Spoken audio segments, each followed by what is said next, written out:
everyone, my name is Phil and welcome to Phil Does 3D. I'm a multimedia and 3D artist and I stream live on Twitch on Mondays and Tuesdays at 5 p.m. Pacific time if you're in the United States. That's 10 a.m. if you're in Australia or 1 a.m. if you're in the UK. I hope you guys and girls are well and that you had a good weekend and that you're all staying healthy and safe from the human malware. We are working on the House in the Hollow game, which you can wishlist right now on Steam. Just type !Steam in Twitch chat. That will take you to the Steam store page. Or you can click on the graphic below my stream in my panels that says wishlist the game. Remember to, if you do miss the live streams, you can catch up at any time by clicking the videos tab at the top of my Twitch page. So, we've been working on assets for the attic of the building. So last week we worked on the spiral staircase. We got that done. Today we're going to work on, we're just blah, blah, blah. Just to change things up a little bit, we're going to jump down to the basement. Like, we're not going to go into the basement, but we're going to create an asset for the basement because I want to put like an ornate lift in the basement.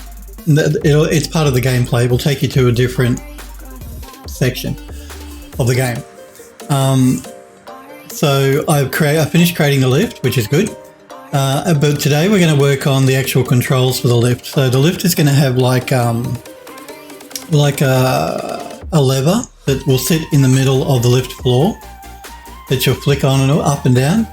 A wine cellar. Well, we can call it a wine cellar. We can call it a basement. We can call it whatever we want. There probably will be wine bottles in there at some stage somewhere. So we're going to jump from the attic just temporarily while we work on this lift, and then we're going to go back to the attic to finish doing stuff with that. So after we've done the attic, then we'll probably either go into the sitting room or the basement. I haven't decided which yet, because there's only 3 rooms left to do after the attic, and that is the sitting room, the basement, or the cellar, the wine cellar, or the root cellar, or whatever you want to call it, and then the kitchen. The kitchen I'm leaving till very last because I don't do kitchens a lot. Funny story though, I used to do them quite a bit. When I first started doing design work years ago, the first job I got was doing kitchens, which is just weird, but now I think about it. But yeah, we're going to leave the kitchen till last because I haven't really worked out the design for that yet. So it's going to be the attic, either the sitting room or the basement next.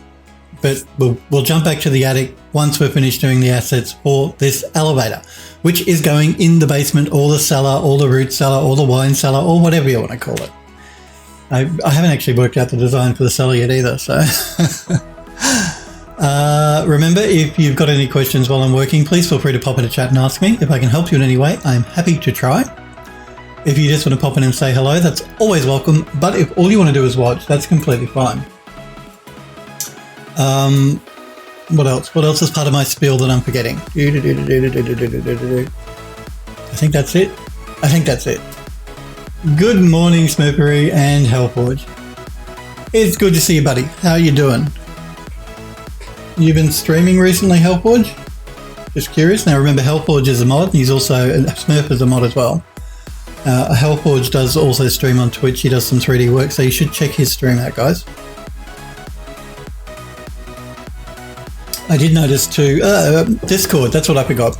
Now remember, if you want to join the Phil Does 3D Discord server, you can do that. Don't post links in my Twitch chat unless you're a sub to my channel. You'll get timed out by either the mods or Nightbot.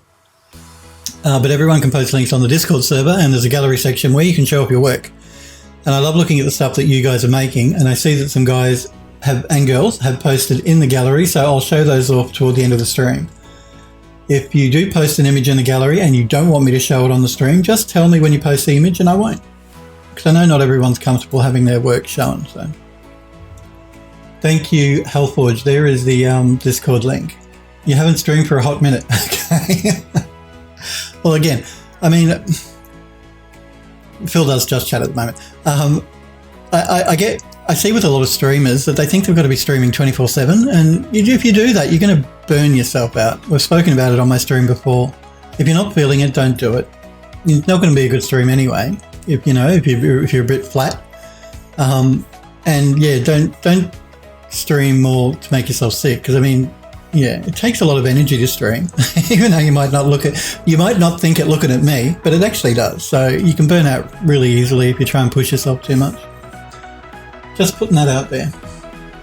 All right, so we're going to jump into 3D Studio Max, and we are going to start working on this. This is the controls for the lift. So this will actually sit inside the actual lift itself, on the ground, toward the back of the lift. And that's what we're going to be doing today. So I've modeled it up. I've modeled the lift as well. Like I said, it's all finished and done, not textured or UV mapped though. So we have to do the UV mapping and the texturing. And that's what we're going to be doing on stream. So we're going to start with the actual controls for the lift, which is this thing we see right here. So it's just an ornate sort of control. Very nouveau-y sort of thing. It matches the lift because the lift is also going to be quite ornate. Hellforge says, the past week I've been feeling about as flat as the lightning in the environment scene I posted on your Discord the other week. The lighting, sorry, not lightning. Phil can't read. How's that going, by the way? How's your lighting going on that? Just curious. Because Hellforge, I'm just looking at the Discord. Don't think if you post in Discord I won't see it, because it's open at the same time as my Twitch chat, so I see both. I see Smurfery did a rough paint over for you, which is really cool of you, Smurf. Because the actual environment itself looks really cool. It was just the lighting was looking a little flat. The Smurf says, Phil needs to increase the strength of his glasses prescription. Yes, I do. Smurfberry says to Hellforge, flat as Wile E. Coyote falling off of a cliff. Oh, good old Wile E. Coyote. And that Roadrunner, that evil Roadrunner. No. Wile E was the evil one. So yeah, the lever here has just got some ornate bits and pieces going on, because that sort of matches the lift, because the lift that I've designed is very ornate. Hellforge says zero progress. If it's not Substance Painter giving me an absolute headache, it's Blender doing some other nonsense. Been having similar problems with a couple of other projects I've been trying to work on. Yeah, look, you're always going to run into problems with any project or anything you're working on. Nothing ever goes smoothly. Nothing ever takes as long as you think it will. Generally, things usually take a lot longer than you think they're going to. I mean, you tend to get better the older you get at sort of gauging how long something's going to take, but problems pop up and you can't foresee them, and you got to deal with them, and yeah. So don't feel like you're being singled out there, Hellforge. It happens to us all. So yes, the lift controls are very simple. There's an up and a down. So the lift will either go up or it will go down. The reason too that I've decided to put the controls as a separate object inside of the lift, and not with, like, you notice with a lot of games, when you get into a lift, the controls are actually on a panel on the wall beside the lift. And that's all well and cool. But I mean, I wanted something a little bit different, a little bit more unique for the game. And I also wanted to make sure that anyone that plays it doesn't try and break it. Like, for instance, setting the lift off when the player is not being inside of it. So the lift gets to the top of the lift and stays there, and then the player's broken the game. So having the controls set inside the lift, away from the doors, people are not going to be able to actually set the controls off and stay outside of the lift, sort of thing. So just little gameplay things to stop people from trying to break the game. Not that you guys would ever try and do that. There are ways around it. You can set conditions to make sure that people are in the lift, sort of thing, before it'll move. It's just easier to do it this way, and it looks more unique anyway. Instead of having, buttons on a wall, which are pretty boring, we're going to have this ornate control. So let's start UV mapping it, I guess. That's the first thing we've got to do. Now, I've also broken it up into two sections. There's a base and then there's the lever. And that's so that the lever can be manipulated in the game in real time. And we're going to keep them separate. Now, you're looking at the high poly version here. I do have a low poly version, which is the one we're going to be working on. So what I'm going to do is I'm going to do a bake out from a high to a low inside of Substance Painter when we come to texture it up. Let's start with the handle. So let's open up Horizon. And we're going to make sure it's an edit poly. With a low poly, good. Let's send that over.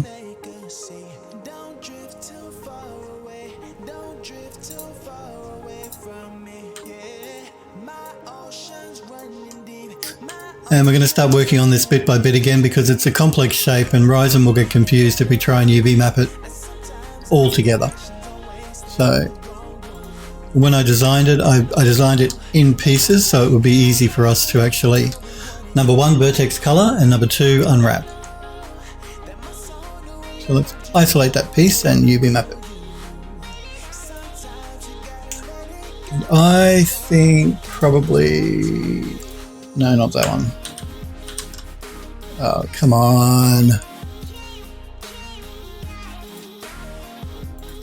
I went back too far. I think probably maybe this one. No, that one's not great either. Okay. Let's try this one. This one should work for what we want.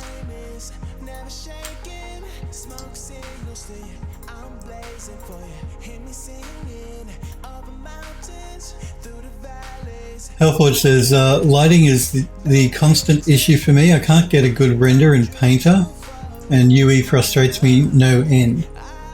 The lighting in the Unreal Engine is probably one of the best I've ever seen as far as a game engine goes. And I've used a few over the years.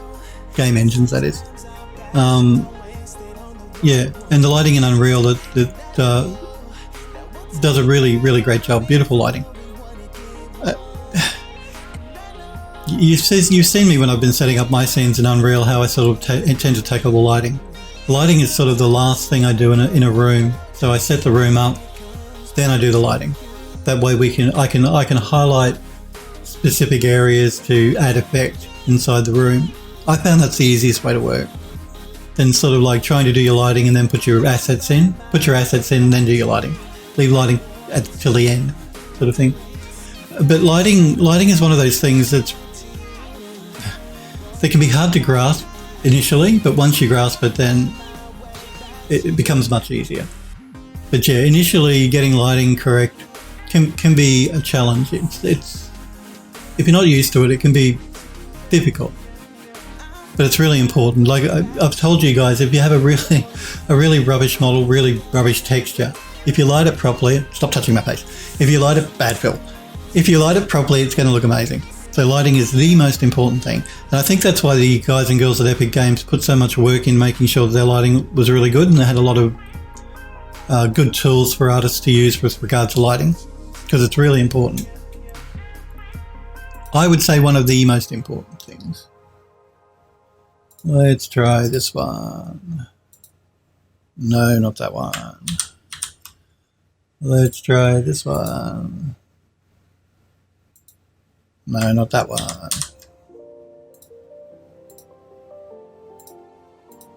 This one will work.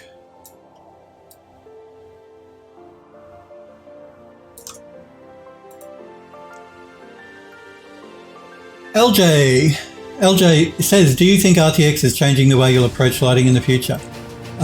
Yes, definitely. Certainly. Yep. It's one of the major changes to lighting going on at the moment. RTX and ray tracing. It is going to change lighting in the future, LJ, for sure. The way you approach lighting. At the moment, the hardware is not quite there as far as performance goes to rely on just doing ray trace lighting. So I have to sort of be careful in what I say because I've signed NDAs and stuff. So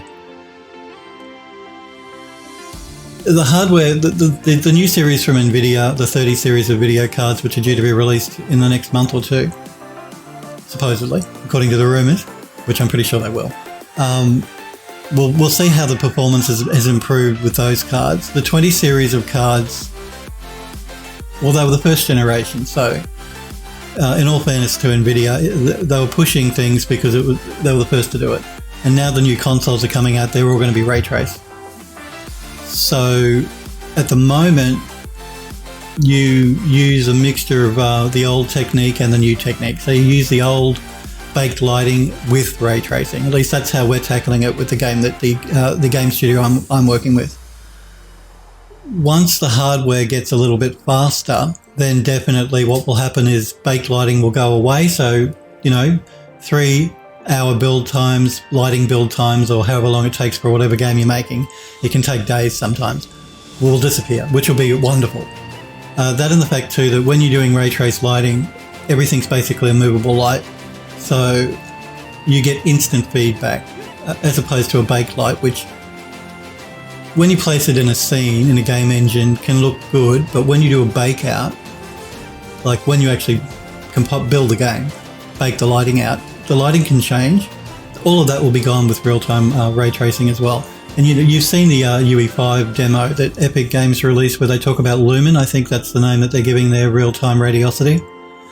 That sort of thing is going to be a major help because build lighting times will be gone, so no more 6-hour waits for the game to build the lighting, which will be great. You'll be able to see in real time what the actual lighting is going to look like as you're actually making it. That's probably one of the best things about ray tracing as from a design point of view, from an artist's point of view. You don't have to wait to see what something is going to be, whether it's going to work or not. You can see it in real time, so that's amazing. Real-time reflections, that's great as well. And all these things that come with ray tracing. So yes, definitely, long story short, LJ, it's definitely going to make a difference, and it will change the way you make games. It'll make them easier to make and quicker. Well, yeah, it'll make the lighting stage easier and quicker anyway.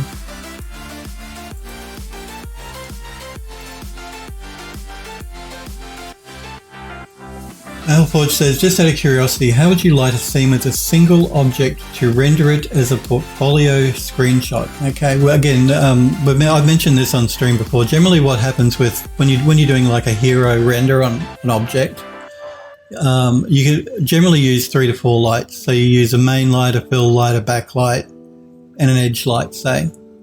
So you have your main light at the front, the backlight, the fill light, and then an edge light sometimes, depending on what the model is. So generally you do it that way. So 4 lights lighting, all pointing at one model, just in different positions around the model, and different intensities depending on which light it is, whether it's the fill light, or the main light, or the backlight, or the edge light. That's usually the way you do it.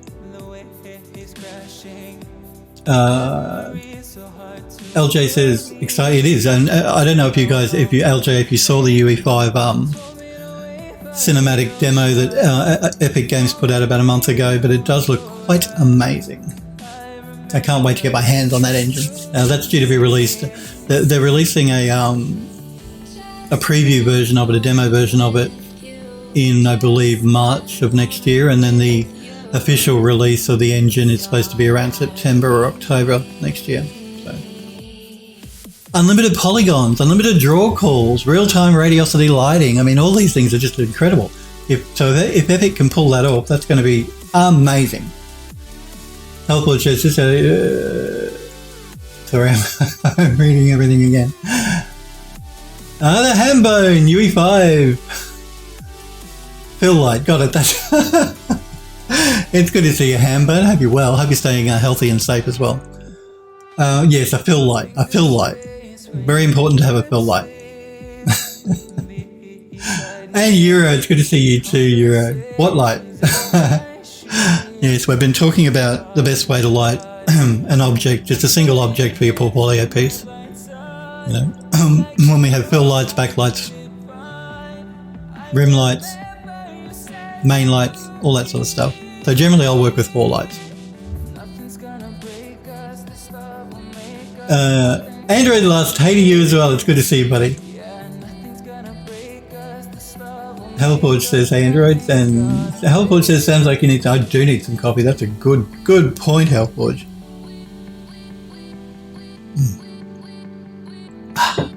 Love that coffee. So, Bone says cocaine. No, I don't do cocaine.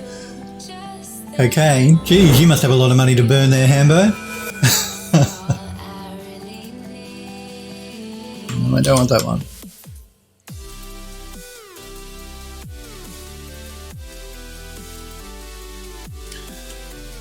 This one will probably work.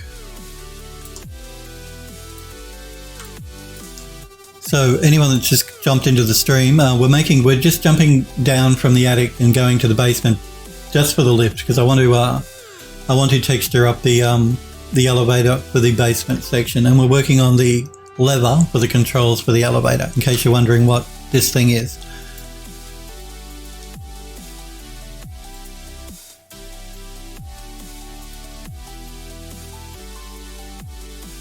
Hambone says, I did not sleep well at all last night because too much cocaine, dude. Hellforge says, that's for after the game is released. Hambone says, how is the game going? It's going well. Yes, no, it is going well. We haven't actually made an official announcement yet about what's going on with the game. And I don't know if they're going to let me talk about it or not. I don't know what the guys at the studio want me to say and what they don't. So I better maybe not say anything. It's going well though.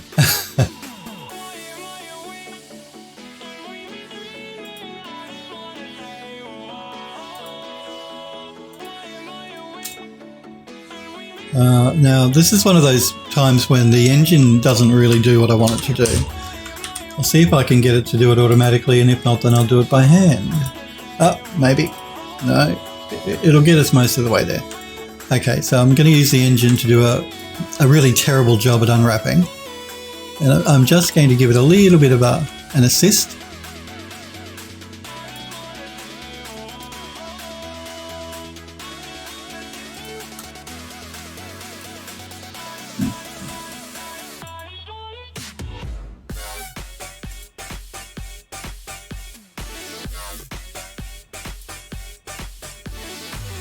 Get it to do a pack.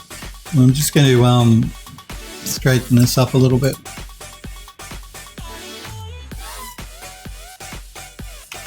Get it to do a repack again.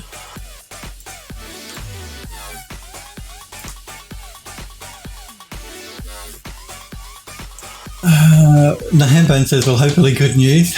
I can't wait to give you my money. Yeah. Juzan! Yes, now look, it's not bad news, but it's just typical of games development. Yeah, where are we? We're in July. Yeah, look, I'll tell you guys, but just keep it between us. Can I do this or not? The game is going to be pushed into 2021 because of Melbourne's back in lockdown because of the human malware. The game studio I'm working with, we're in Melbourne. Which has meant a bit of a disruption to everything we're doing. So basically, we haven't put out a press release yet, but the game will be delayed, I'm afraid. It's going well, everything's progressing nicely, but we can't get it done by the date that you see on the Steam store page. So it will be pushed into next year, and probably will be pushed to the end of next year. More time for polish, that's right. I mean, we're not working with a publisher, so we don't have those demands you normally get from a publisher where they say, give it to us now, we want to put it, we want to promote it, we want to sell it, give it to us, we've given you money, you give us the game. We didn't sign any contracts like that, so we can afford to take our time to make sure it's done properly and to the best of our ability. So, yeah. That and the fact that, like I said, the human malware has pushed back development. It's happened with a lot of games. I don't know if you guys have noticed recently, but quite a few games have actually pushed their release dates back. So,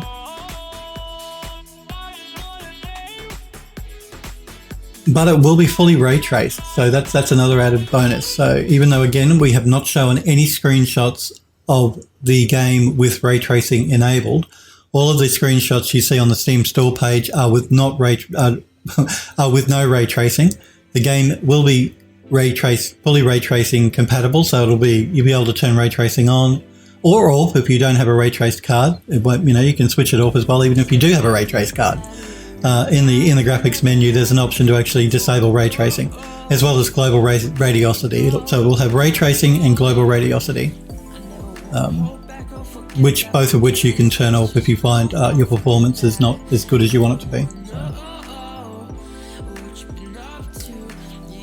And like Yura says, it's more time for polish.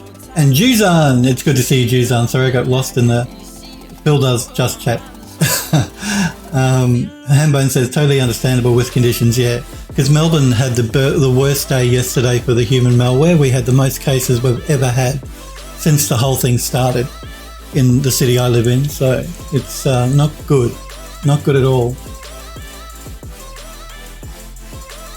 Hellforge says, understandable with the crazy stuff going on in the world. Yes. I think, I play games. You guys play games. We want to play a game that's as good as it can be. We don't want a dev to have to rush something out just because they said they'd have it by a certain date and it's broken. Because I don't know about you, but I hate playing a broken game. Look, some bugs are going to sneak through regardless of how good your QA is. But still, you want to try and give yourself as much time to make the game as good as it can be before you release it. So, and I think a lot of people, at least I know, I don't mind a game being delayed, so long as I know why they're delaying it, and and if it's going to make a better game, then it's all good. Juzan says, "You know who I am." I know you've been in my stream before, Juzan. I'm pretty sure you have. I recognise the name. Android Lust says, delays happen. People who do 3D understand. You guys know. Yeah, you know what it's like. You guys, if you don't do 3D, you do programming, and that as well is one of those things where you run into issues and problems that take longer to solve than you first thought, which that's just the nature of the beast that we work in. So yeah, we don't want to have to delay it. We're going to have to delay it just because of things that have been going on in the world and issues that have cropped up that we've had to solve that have pushed the timelines back. So. But we'll be releasing a press release probably in September. So you guys are getting a couple of months heads up. But yeah, in September a press release will be released where we just tell people we're delaying it. So, but that's just between us. Just between you and me. We don't talk about that with anyone else because it's not been officially announced yet. And the same with the ray tracing thing, where the studio have not made an official announcement that we're going to be doing ray trace for the game. So, but who would release a game now without ray tracing? I mean, really, particularly with the consoles coming out at the end of the year, the new consoles. Euro says, my freelance stuff is slowing down for the same reasons, delayed timelines at studio. Yeah, that's all studios, they're all facing the same problem. The human malware has really put a spanner in the gears of the way things normally work in a studio, because we've all had to adapt to working from home. I mean, I've always worked from home most of the time anyway, so it's not been a big issue for me, but a lot of studios don't work that way. They have a lot of people that work in the studio. So, adapting to all of that has been time consuming, difficult. It's just not as easy as you would think to actually arrange for everyone to work from home, still be able to speak to each other, because, whether you use Skype or Zoom or whatever you're using, those things aren't always perfect either. So, yeah, problems upon problems with working remotely anyway. Hellforge says, and the people who don't do 3D and don't understand, they should come hang out here to see it be made. That's exactly right. If you think 3D is something you can just knock out, you come and watch me. We'll set them straight.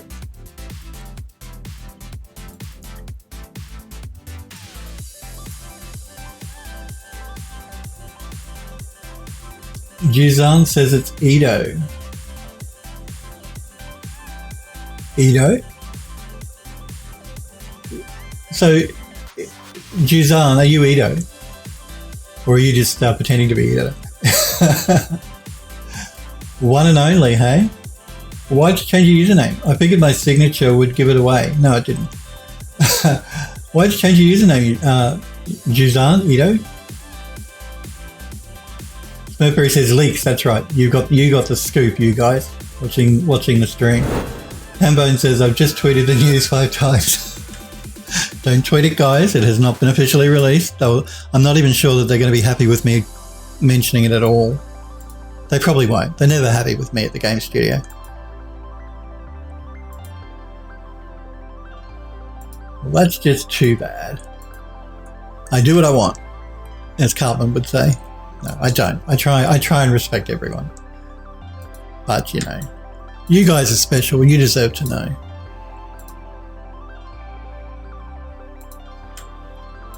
No, but it will mean that we can devote more time to making sure the game is as polished, like you said, as we can make it. Now, we're getting some stretching happening here. Let's fix that by doing a cut, maybe through the back here.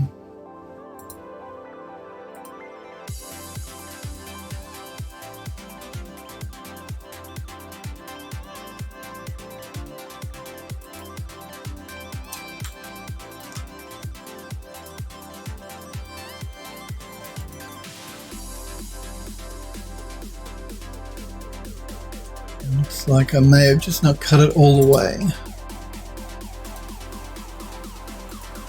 There we go. Might just do an optimize on that piece of geometry as well, I think. And then we will straighten it up.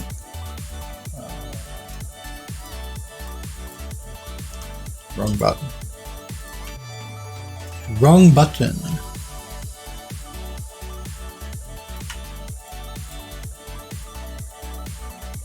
There we go.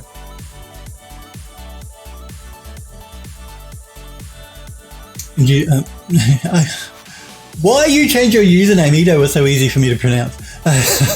Jizan says, human malware, I'm going to take that one. Euro says, I don't mind it slowing down in the short term. It still works and I have a cushion. Yeah, again, I've noticed the same thing. You guys know I work for an ArchViz studio. I work for a game studio as well. And I also do private contract work. And I've noticed the same thing. So it's not just you. A lot of my private contract stuff has slowed down too.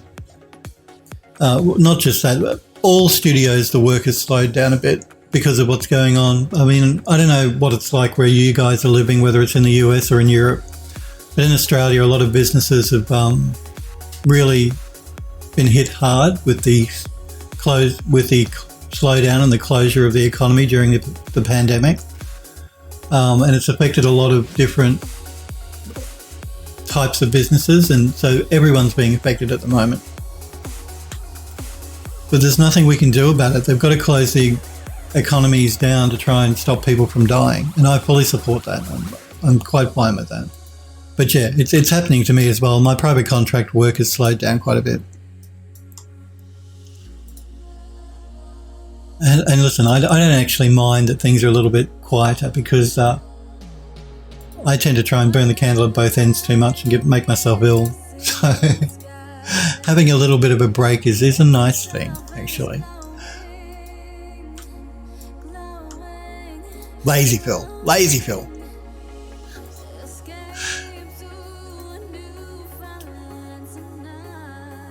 Euro says, plus it gives me time for other stuff. Well, that's right. That's the way I think of it too. Android Lost says, yeah, Jizan is Edo.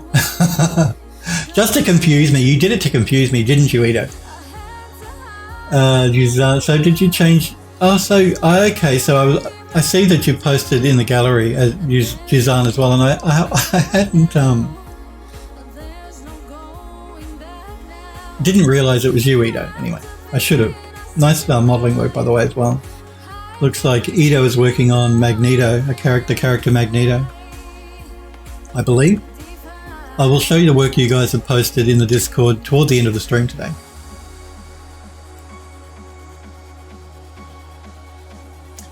Jizan says, needed to change it since Oreo is trademarked. So if I ever wanted to make a business that name wasn't going to fly. Well, that's fair enough. Yes, Oreo is trademarked. I know because they're one of my favourite cookies. I love Oreos. Love them. They're one of the few things I can eat that don't make me break out in pimples. At my age, can you believe it? If I eat chocolate even just the smallest amount of chocolate, I will break out in pimples. But Oreos, I can stuff my face and I'm fine. Gizan says, so I just took part of my real name. Okay. Well, it sounds like a good way to go. And good that you're thinking ahead too. Just say Edo. Okay. I'll say Edo because I'm so used to Edo. I might forget and say Gizan, but it'll be Edo or Gizan. We'll flip between the two. Euro says, I'm glad he's finally sorted out his identity crisis. It is important that to sort of like think about that sort of thing. If you do want to create a persona or a business around what you do, you want to make sure that the name that you choose is not going to be copyright infringing, and that you can actually register the name under a whole lot of different social media if that's what you want to do, which you're probably going to need to do if you're trying to make your own business anyway. It's an important consideration. It's one that I had to sort of go through when I started my Twitch channel, so that I could get the Twitter name and the YouTube name and the Facebook name and all that jazz.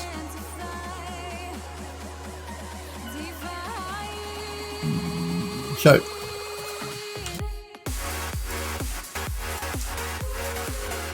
you notice I'm leaving these swirly decorative bits till last because I know they're going to be a pain to UV map. I just know it. I know it.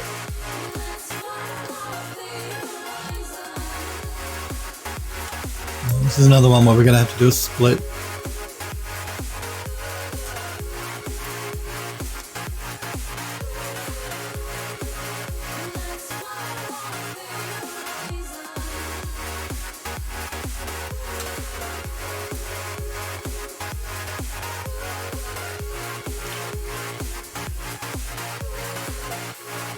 Sometimes it's easy to work directly on the model. Sometimes it's just easier to actually work in the UV layout.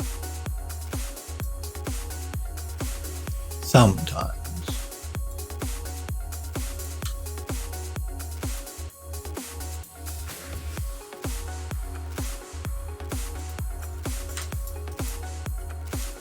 Let's optimize that piece of UV map.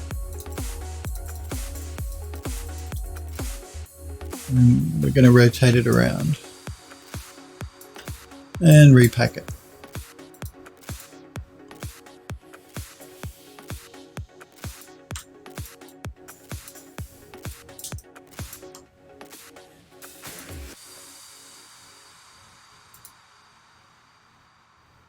You guys will get to see the lift once we've finished this control lever thing. Probably not today, but if not tomorrow, then certainly next week we'll start working on the actual elevator itself.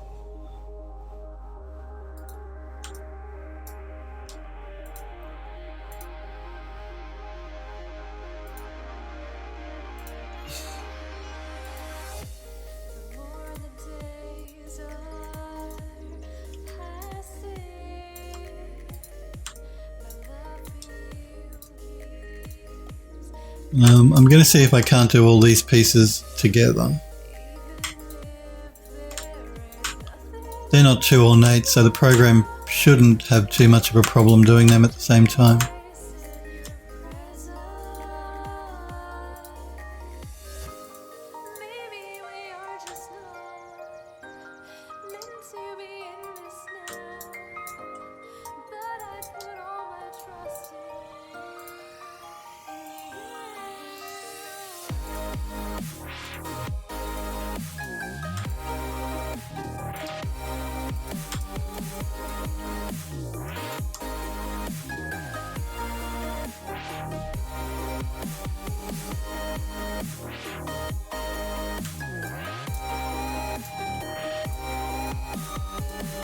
Time for some coffee.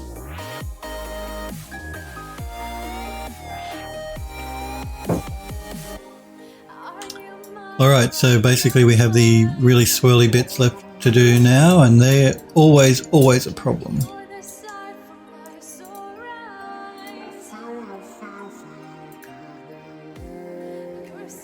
Let's see how we go.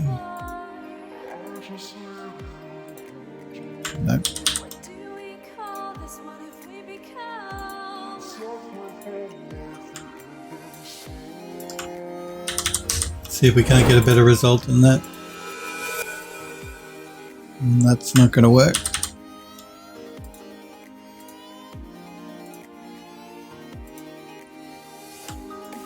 I don't like how it's cut that up quite so much. I don't think these are going to work for us.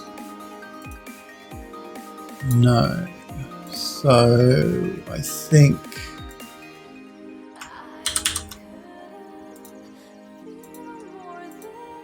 this is probably the best result we're going to get, even though we are getting a little bit of stretching happening. The fact that these decorative pieces, these are the actual handle and the main body of the lever, it's going to be metal. It's all going to be metal. So we're going to be using like brass and gold and all that sort of stuff.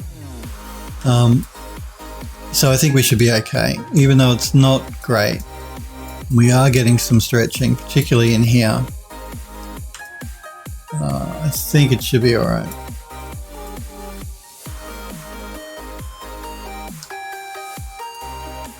Because I always knew these decorative pieces were going to be a pain to do.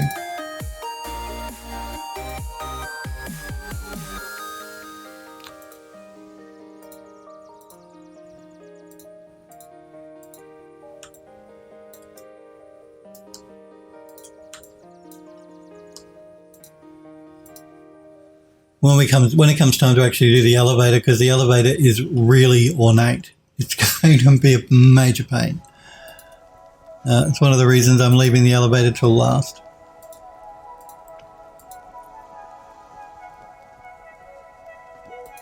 You'll see what I mean when I show you the model.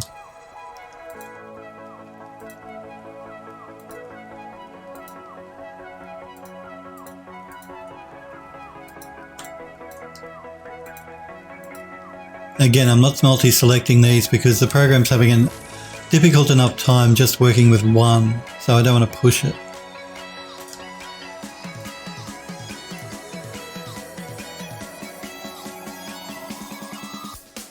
Thank you, Hellforge. Yes, join the Discord server with the link Hellforge has just popped into chat, or if you want to wishlist the game that you see me working on now, the assets for the game, then you can click that link.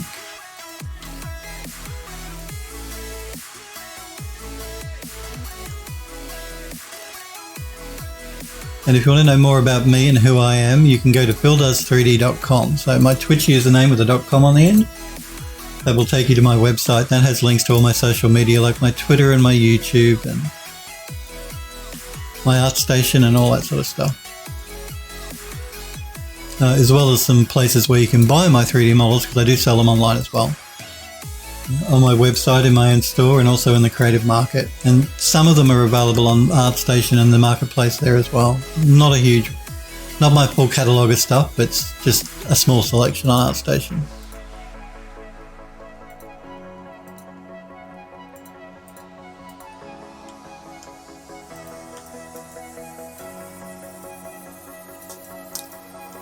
Okay, let's move on to these pieces now.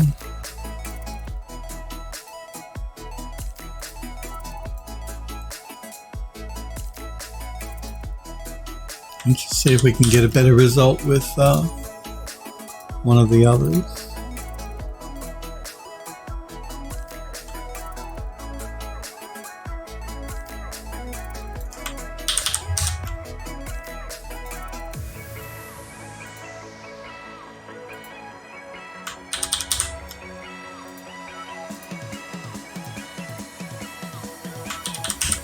No, I think the best one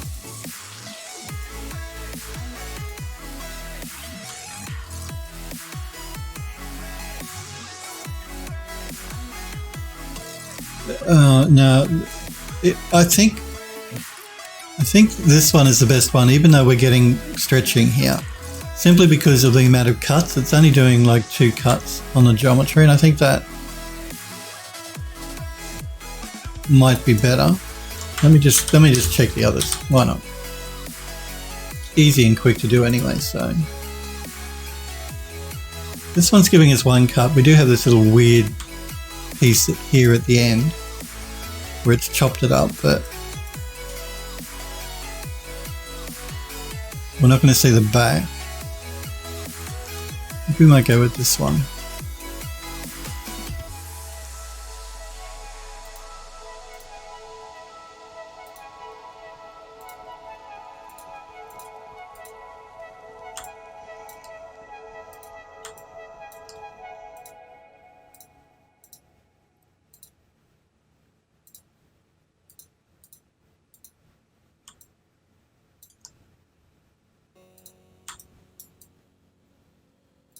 We are getting a bit of stretching. Again, I think it'll be all right. It's going to be metal, so. I'm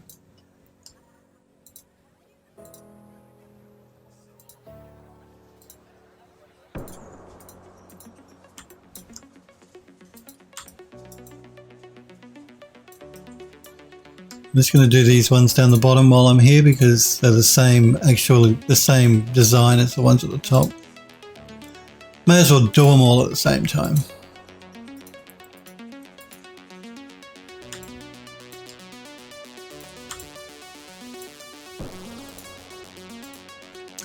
And I'm going to use Max to do the final pack. I won't be using Rhizome. Not that there's anything wrong with Rhizome, but I just generally prefer to use Max's unpack tool or pack tool.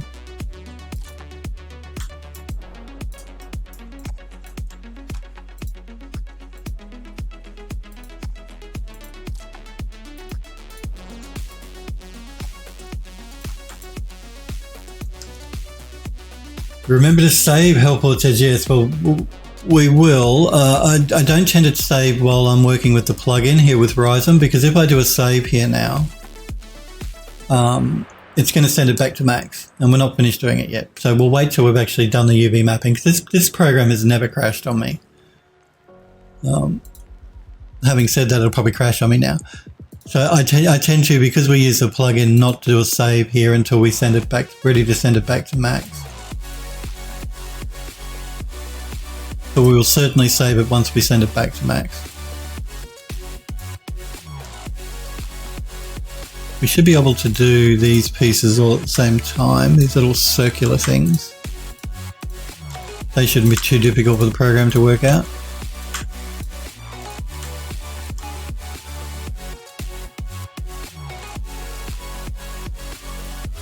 What's that one? This one. Okay, let's do, again, I'm going to do these separately. The program, I think, might have a bit of a problem trying to do them all at the same time. Let's try this one. No. Let's try this one. No. Let's try this one. Maybe. No. Yeah, that'll work.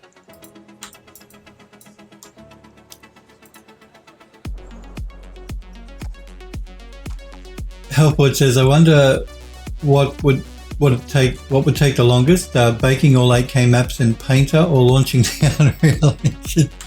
I have to admit, I've noticed that as well with the Unreal Engine. It can take a long time to boot up. Even on an SSD, it can take a long time to boot up. I mean, it is a complicated game engine. Let's not pretend here. There's a lot going on, so I guess there's a lot of things that has to load, but it can take a long time. Particularly if you haven't run it for a few days, I've noticed it can take longer sometimes to boot up.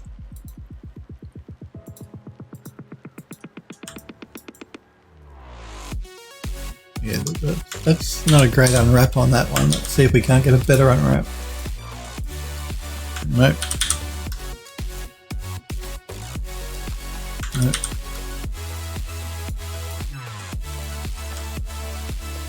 We have a few more cuts, but that's better.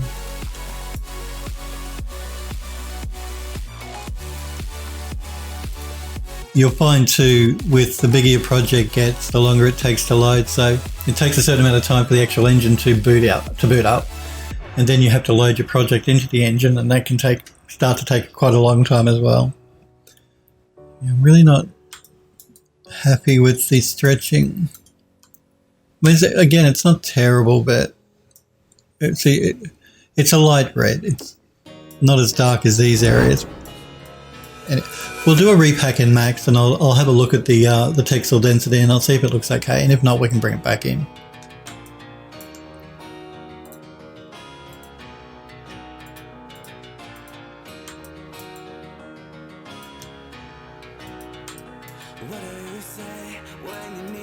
We've got one more of these pieces left.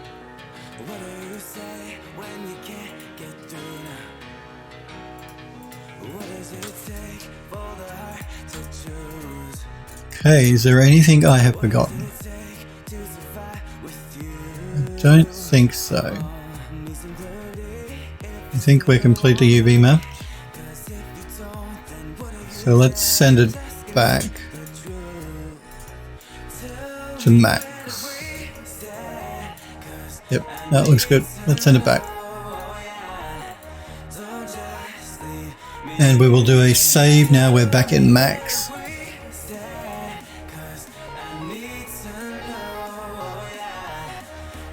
And I don't use 8K maps in Painter because, I mean, 4K maps can slow that down quite a bit in Painter alone. Hero says 8K maps take a bit to bake. They certainly do, depending on the ray count. Smappery says only way the 8K bakes would be faster is if the Unreal scene is huge. Healthboard says been a while since I started it up and now it wants to download an update. That's as bad as Microsoft Windows 10, isn't it? Healthboard asks, so are there a rule of thumb when it comes to light strength values for it not to look flat? Not really. Not specific values. It's just a question of adjusting the lights until it looks right. There's no like one value that, I mean, you can use what they call IES lights, which have specific values based on the type of light bulb it is. So the light cone and the white balance and the strength and that sort of thing, you can use that. They have specific values, and generally if you're doing a lot of ArchViz work, you do work with those sort of lights, IES lights. Generally you can just stick to the default values for those. But if you're making anything that's not ArchViz related, then it's just a question of playing with the light values until it looks good. Because that's what making a game is all about, or doing something that's not architectural visualization anyway. It's an artistic thing that you're making, more than just a real world rendering that you're doing.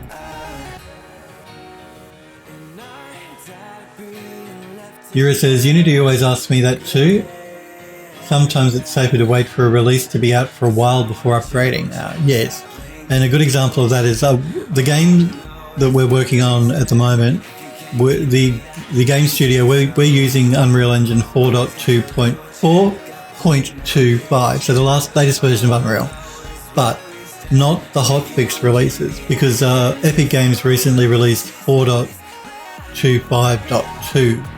So they've done a .1 hotfix and a .2 hotfix. And if you go to Epic Games' website and look on their forum, you will notice that the .2 hotfix broke all plugins people had from the marketplace. So basically they installed the hotfix, the .2 hotfix, and it broke all of their marketplace plugins. Every time they tried to do a compile on the game code, it broke, wouldn't compile. Now that's a major problem. I don't know what happened to cause that. That's something that should not happen. Epic need to be on top of that sort of thing a bit more. Look, bugs are going to get into code. That's just the way it is. When you make updates, some bugs are going to appear, or you're going to miss some. But that is a major issue. So that's something that should never really have happened. They should not break plugins from their own marketplace with a hotfix release. That's bad. They did fix it. If you go to the forum, you can actually download a separate fix to the hotfix, which will fix the problem. But just the fact that that snuck through, I don't know, quality assurance is not working properly for that to happen. But they're not alone. Windows, look at Windows 10 and the problems that Microsoft have had with the 2004 update. Things like defragging SSDs. I mean, you don't defrag an SSD. You trim them, you don't defrag them. But there's a bug in 2004 of Windows 10 where it tries to defrag your SSD. So basically it's going to be adding extra wear and tear on your SSD unnecessarily. So I'm not singling Epic out because a lot of these big companies have these problems as well. But it's just the fact that they're pushing stuff out before they've been testing it properly, I think. Anyway, that's Phil's pitch for the day.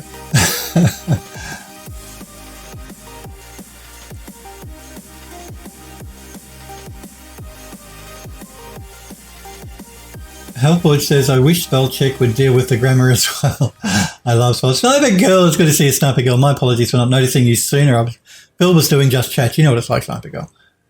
Bitching about companies releasing stuff that's broken. So yeah, anyway, we've stuck to 4.25. We're not using the hotfixes for the game. And we're actually going to start locking the engine down now to 4. Unless there's something really amazing that Epic release in 4.26, we're going to be locking the game that we're making to 4.25. Simply because we don't want to have to deal with things breaking. As I've said to you guys before, when you're making a game, you tend to lock it down to a version of an engine once you've reached a certain point in the game's development. And we're at a point now where we feel that we really should start to lock it down. That and the fact that 4.26 will be the last version of Unreal 4 that Epic Games release. After 4.26, the next one will be Unreal Engine 5, which will be around March next year for preview. So we feel comfortable being able to lock it down now to 4.25. Like I said, unless Epic release something amazing in 4.26, which from what I've read, there's nothing really coming that's going to be a benefit for us for our project. So it's mainly going to be mobile and Android sort of stuff, or iOS stuff. But it's good to see Sniper Girl. Yura says, hey stranger, I'm doing really well. I hope you are as well, Sniper Girl. I hope you're staying healthy from the human malware. Helpwatch says, figure I'd ask if there was something like that or a ratio like the main light has XY values over the rim light. No. Oh, you're talking about doing no, not really. It'll really depend on the model. Yeah, and the size of the model as to what the strength of your lights are going to be, whether it's the rim light, the fill light, the main light, the backlight. You sort of play with those until you get an image that looks good.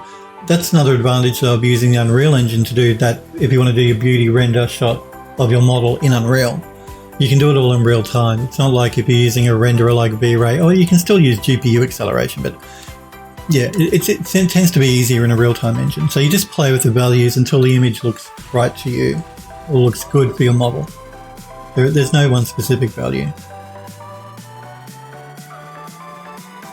Euro says, I'm good, average, busy, human, malware free. Sniper Girl says, doing well, got an email from a studio, hoping to have an interview with them soon. Cool. Well, we'll keep our fingers crossed for you, Sniper Girl.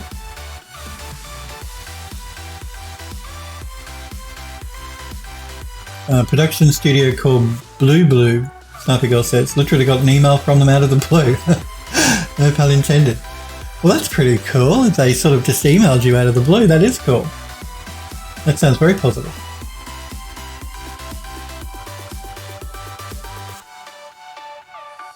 Smurfberry says, have we actually done anything on this stream? We have done quite a bit. Come on.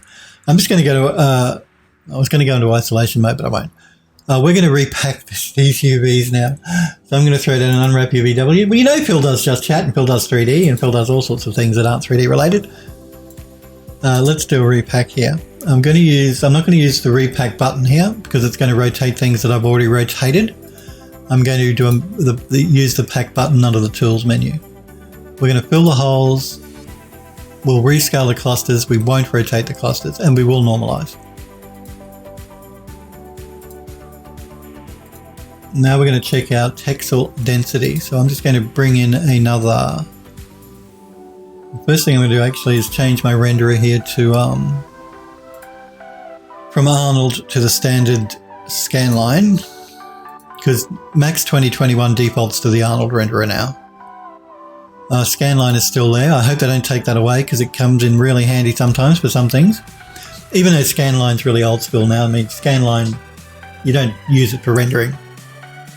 stuff because it's so old, which is why they default to Arnold. But it still comes in handy, just particularly if I'm doing game assets. I don't need to render them out anyway.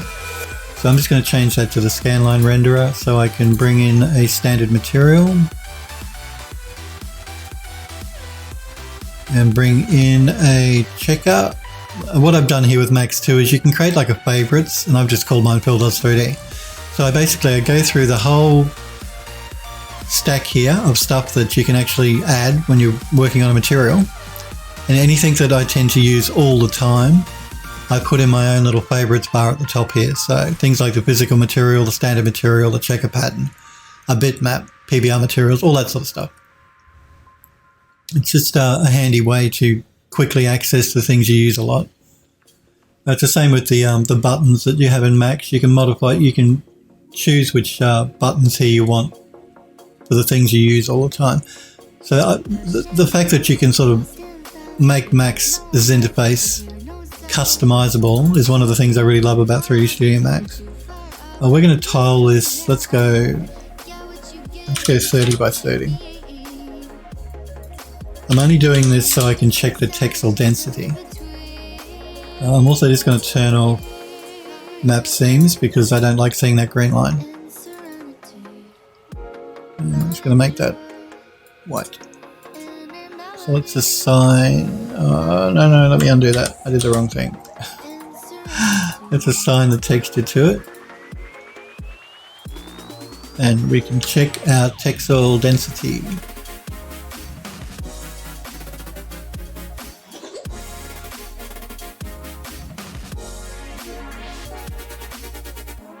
That looks pretty even to me. So I think we should be good. Let's just remove the checker pattern because it gets distracting.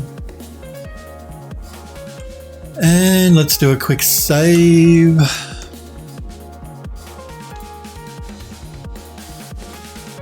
And we can start working on the main base of the controls now. So let's send that over to Ryzen.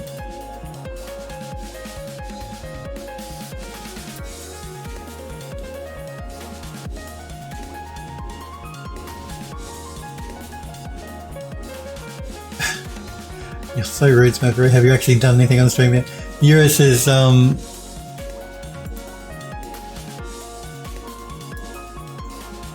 good strategy, that public stuff can follow around. Snappy Girl says, good thing about the job is if I get it, it's 100% remote work due to human malware, so I won't have to move anytime soon. And pay is twice what I got at Volition. Well, that's twice is better, for sure. And the fact you won't have to move, because look, I know what it's like. If you've got to uplift your life and move, say, interstate for a job, it's a big undertaking. Which is one of the reasons I don't work overseas, because that's just as big if not more of a big undertaking. But yeah, having to uproot your life and move is a major pain. I'm one of those people too. I don't know, maybe it's because I'm a bit older, but I don't like disruption in my life. I'm one of those, like, I'm a real house body. I like everything the same. I don't like change, which is not great, but because change can be good. But yeah, I like everything in its place, and I like being at home, and I like my environment a specific way. Maybe it's my OCD, I don't know. Yeah, and just that disruption when you've got to completely pack everything and move, it freaks me out. I don't like it. I've done it and I don't like it. So that sounds really cool, Sniper Girl. Double the pay in remote work. Because I love working from home. I mean, I did it well before the pandemic started. You guys know, since I've been streaming, I still had to go into the studio a couple of times a week for meetings and things. We don't do that now because of the pandemic. We were all in lockdown, but I was used to working from home anyway. And I love working from home. I really do. It's not for everyone. Some people hate it. I mean, people have been forced to do it now, and a lot of people can't cope with doing it, but I love it. I love working from home. Smurfy says, Poggies. Snuffery Girl says, it's not just that. Only lived here for about 7 months. Really want to be here for a year at least before I move again. Oh, okay.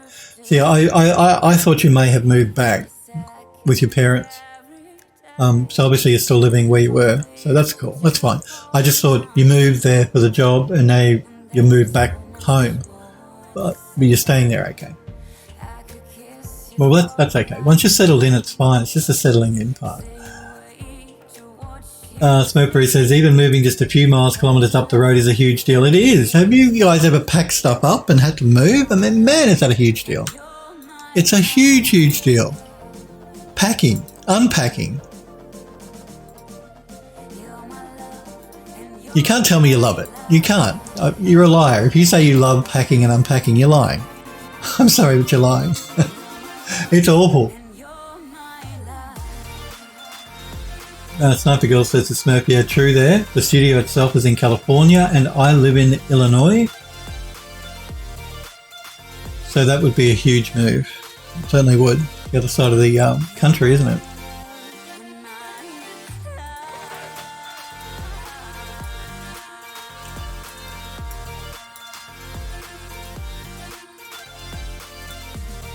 We should be able to do the bolts all at the same time. They're not too difficult, not too ornate or complex. The program should be okay.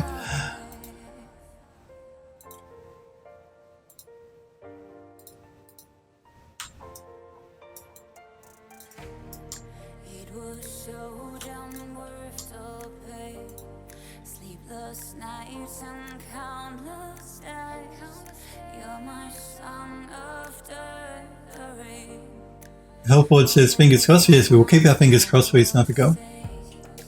LJ says, worked remotely with a studio in Canada for about 18 months, promised a percentage of profits, and the game never launched. Oh, look, well, I've spoken about this on stream before with you guys. Be really careful about doing work for people where you don't get paid. I've seen it happen time and time again. Look, again, I'm pretty sure that I'm not saying that these people set out to rip you off on purpose. But anytime you're doing work for someone and you're not getting paid, or you're getting paid on the promise of something in the future, which is fine. Like, I've done work that way as well, but I really make sure I know the people that I'm doing that for. It's not just some rando that's contacted me on the internet and says, oh, Phil, I want you to make this and this and this, and I'll give you money, but once, once the thing is released, you'll get a percentage of the sales. No. If I don't know you, I won't do it. So, yeah, be careful about that sort of thing.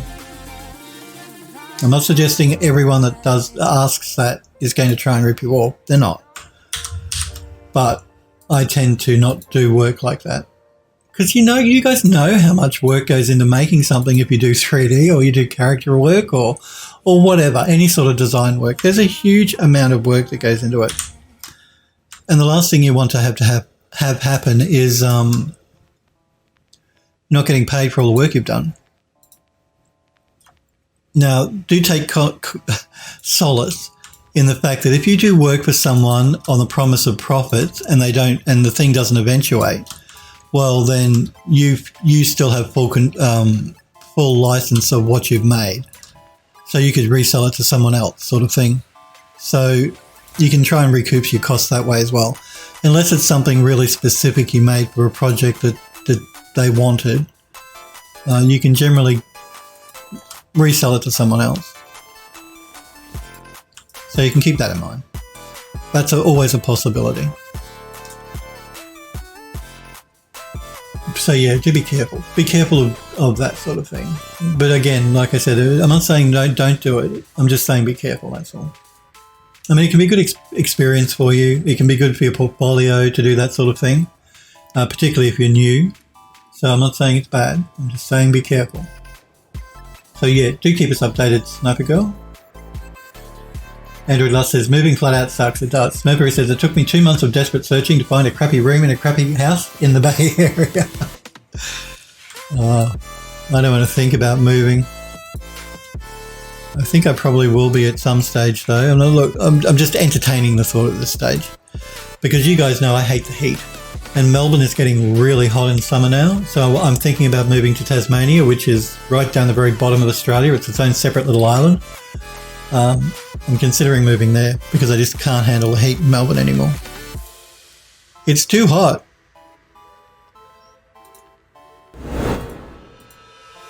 We'll see how we go.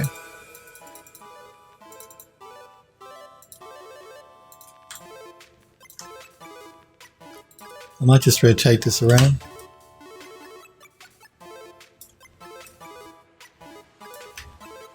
And repack it.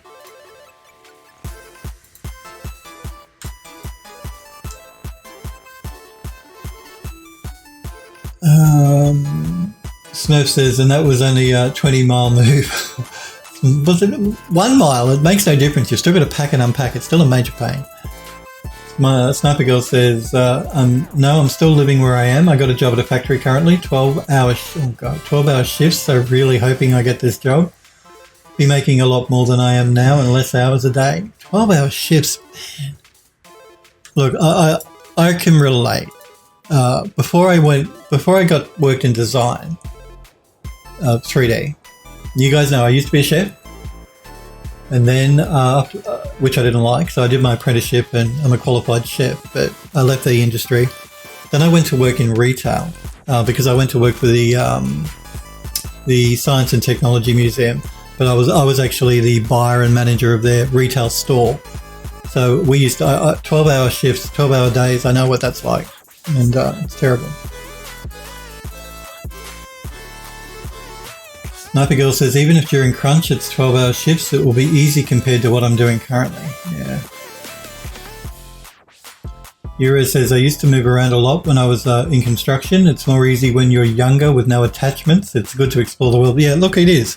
A lot of people in the 3D industry, a lot of my friends live overseas. Like, I met them in Australia and they work all around the world. I mean, that's one of the things people love about working for games or for film. They love the fact that you can actually travel the world working. So I'm not saying... So some people like it. I'm not one of them.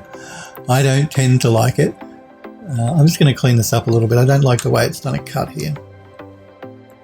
So yeah, I don't tend to like doing it, but some of my friends, they love it.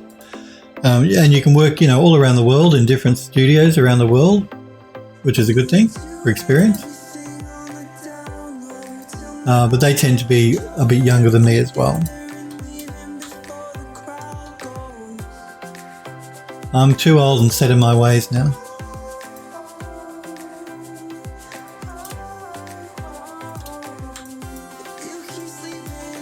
Having said that, though, you don't have to travel the world to do work for different companies. You can do it remotely, as Sniper Girl is sort of looking at doing. I mean, it's been pushed more now with the pandemic, but remote working has always been a thing, particularly for freelancers. You don't have to live in the city you're doing work for overseas. You can be living wherever. And that's the other great thing about being a freelancer. And I might just stitch this as well.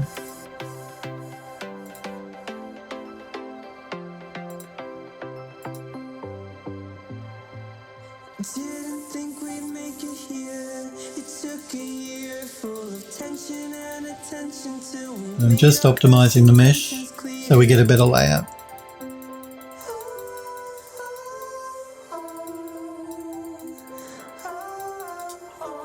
And we'll do our rotate. It doesn't really matter what way I rotate it, and we'll get it to do a repack.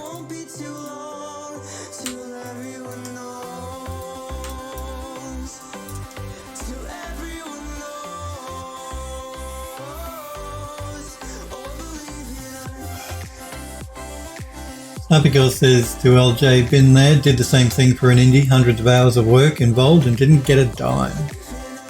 It was a good experience and that's it. Yeah, well again, if you're starting out, it can be a good way to get experience and you never know whether the project is going to be successful or not.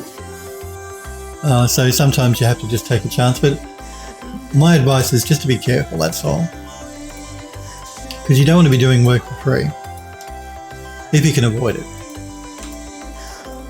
Because it takes so long. You want to get paid for that hard work. You don't want to be exploited. And it's the same thing I've said to you guys too. If you're working for a studio who are exploiting you, don't work for that studio. Find another job. You don't want to be exploited. And studios, some bad studios will try and exploit you because there are just some bad people in the world. Don't work for those people. Damn it.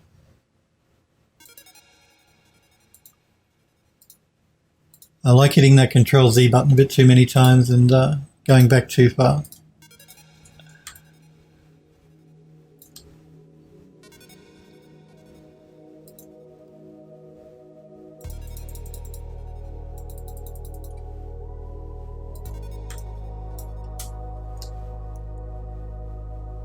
And I've worked for studios. Don't think it doesn't. It only happens to younger people or people, people that are starting their career. I've worked for studios where they've tried to exploit me. I didn't work for those studios for very long, but it happens. Now, do I want to? I think for this one I might do it by hand. I don't trust the automatic unwrap. Let's see. Yeah, that's not going to work. That's not going to, I don't like that. Yeah, I don't like where it's putting the cut. I'm going to do this one by hand. It's just going to be better in the long run. Remember to save and drink coffee. Yes, I must.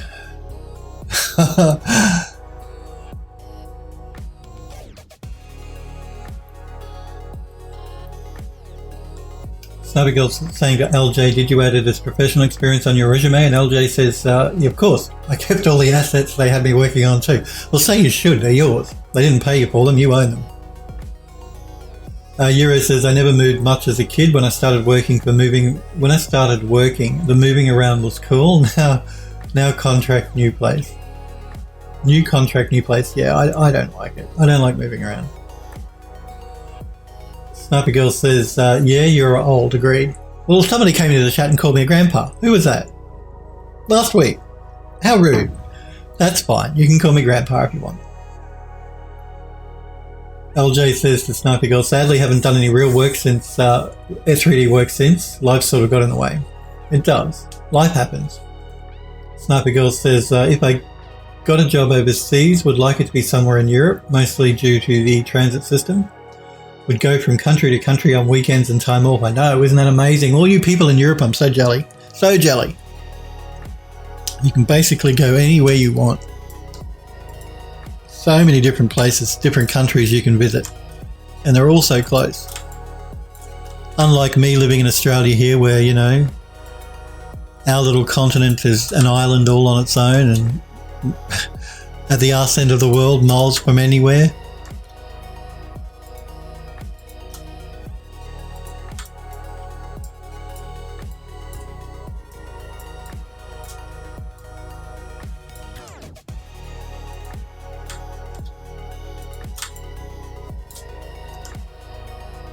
And hot.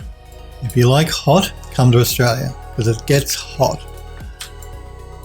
Middle of summer, man, does it get hot.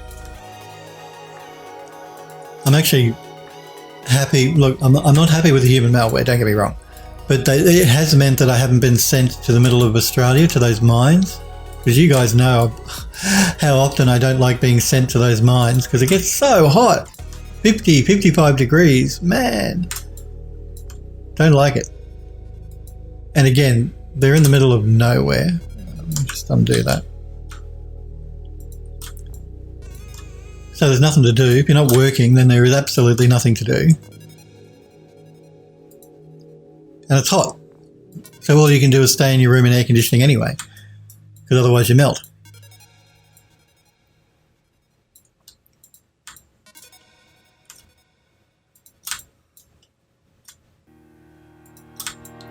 So yes, if nothing else, the pandemic has meant that I haven't been sent away so far this year.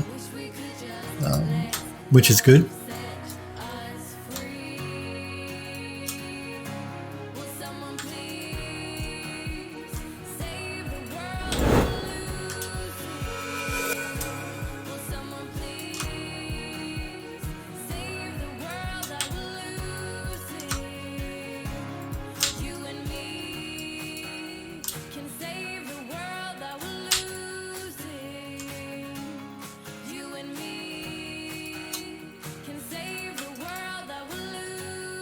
All right, and let's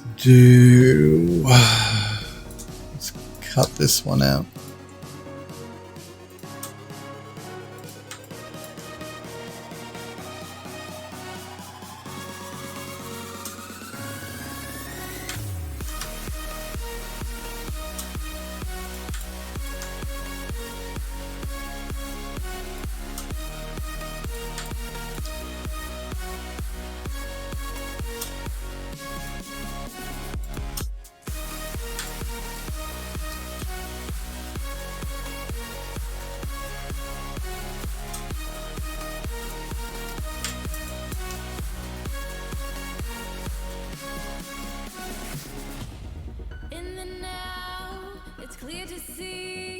Sniper Girl says to LJ, that sucks. The only advice is to keep applying if that's what you want to do. Applied to a few hundred jobs before getting my first job at the studio. LJ says to Sniper Girl, yeah, persistence is key. I love to animate again and lots of fun. A lot more fun than the spreadsheets I deal with now. Every job is stressful. Don't forget that though. You know, every job, there are some aspects of every job that are not nice to do, that you're not going to like doing. In my case, it's probably UV mapping, but as far as 3D goes. So yeah, no, every job has its good and bad points, and every job is stressful.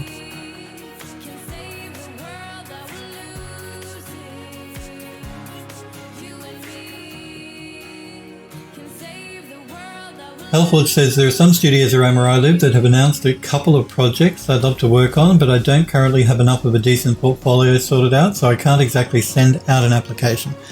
Yeah, your portfolio is really important. We've had a few different discussions over the years while I've been streaming on Twitch about your portfolio and what you should put in and how many you should put in and all that sort of jazz. How many different pieces you should include in your portfolio. And of course, you only want to put your best stuff on your portfolio.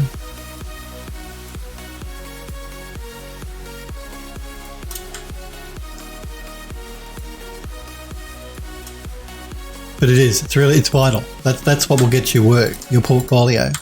So it's vital that it looks as good as it can be. I'm just going to do a slice right down the back here as well.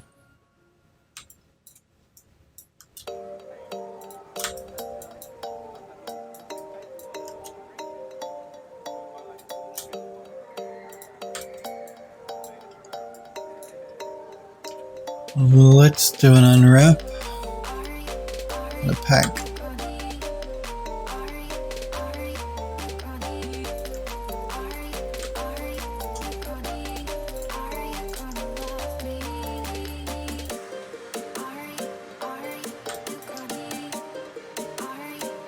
Okay, this one should work. Yep.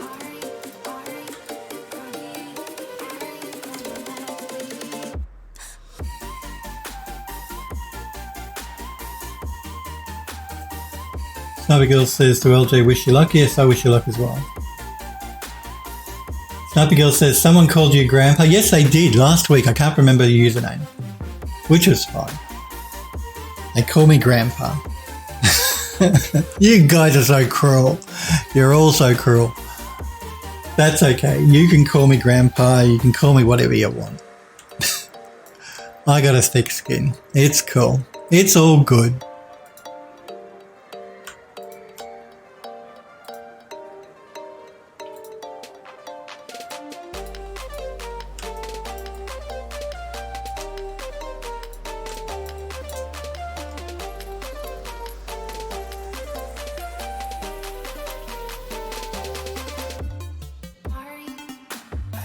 Helpwood says it did happen. I saw it. The person got a pill slap. They did get a pill slap.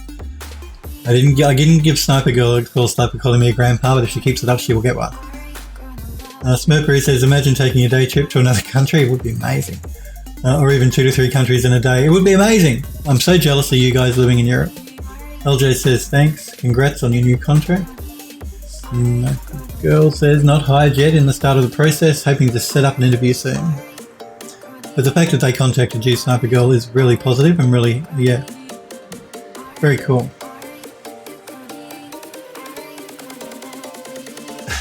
LJ says, let's just say that was a premonition. You're definitely getting the gig.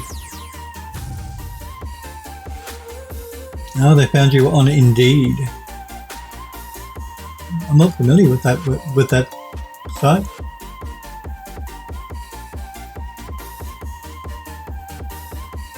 Sniper Girl says, true, every job is stressful. One thing for sure is if I get the job at Blue Blue, that it should be less stressful than the factory work. Well, that's true. Sniper Girl, it's a different type of stress as well. Sniper Girl says, yeah, true there. Ended up needing to remove a few things from mine with a recommendation from people at Volition when I worked there. Yeah, you only want your best work in your portfolio. So anything that you don't think is your best work, don't put in your portfolio. And don't put too many pieces in your portfolio either. Would be my advice.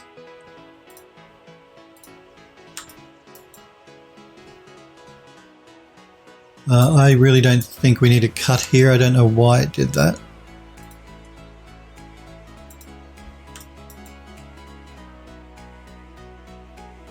But apart from that, didn't do a bad job.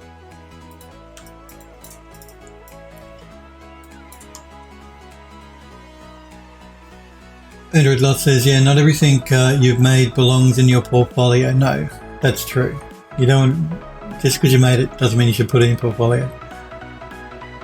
Particularly, and it always helps to rotate stuff in and out of your portfolio as well. And sometimes it can even be beneficial to sort of, now this is for people who have got a lot of work, like you, Android Lust, you've got so many characters, great looking characters.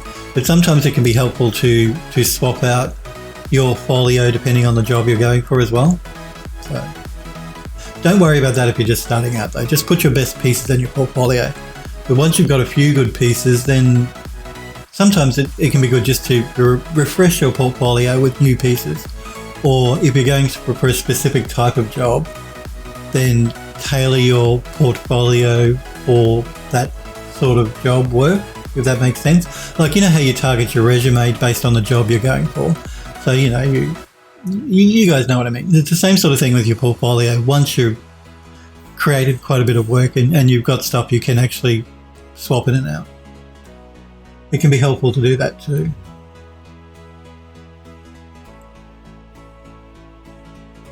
Android Dust says, and according to Phil, less cars and guns. That's right. Do not fill your portfolio with cars and guns. It's okay to have one or two in there, but not all of them. You don't want your entire portfolio to be full of cars and guns.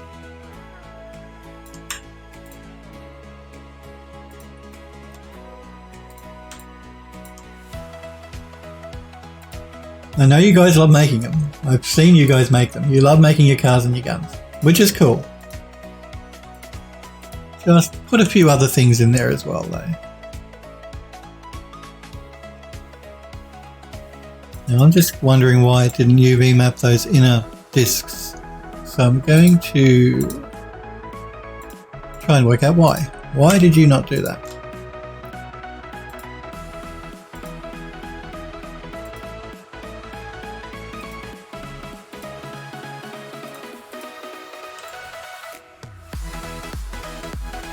Yeah, again, it does some really, the automated tools can really do some strange things with its unwrapping. I'm just going to go back. I want to see if we can get me 3/4 of the way. This one's better, because then I just have to do some stitching, which is much easier than doing cutting.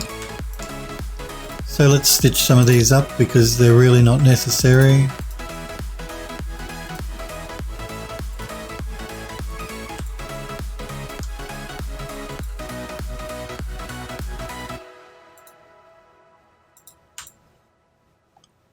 So just the one cut should be fine.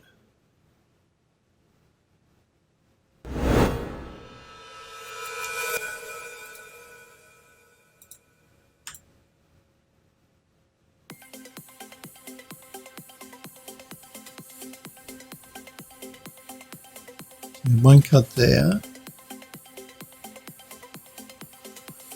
And this one can be stitched. And let's get it to do a repack, and that should be good.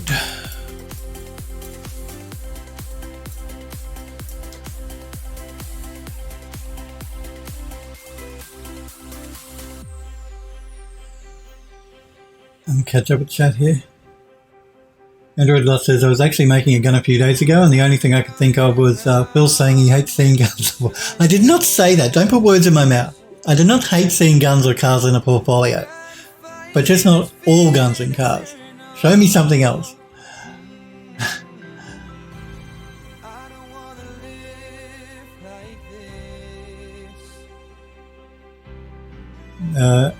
Sniper Girl says to Android Lust, yes and no.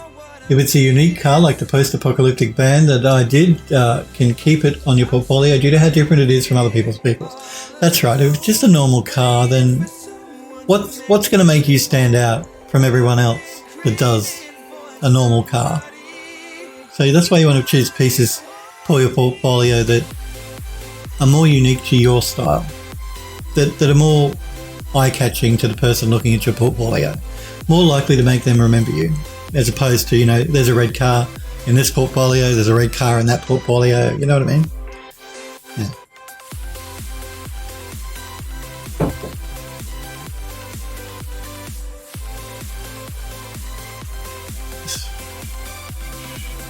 So that's good advice, Sniper Girls. Sniper Girl says, thanks for the raid. Oh, did we have a raid? Did I miss it? My apologies. Who raided? And Grizzly Gear 3D, thank you for following the channel as well. I do appreciate it, Grizzly Gear. So thank you for the follow. Welcome to Phil Does 3D.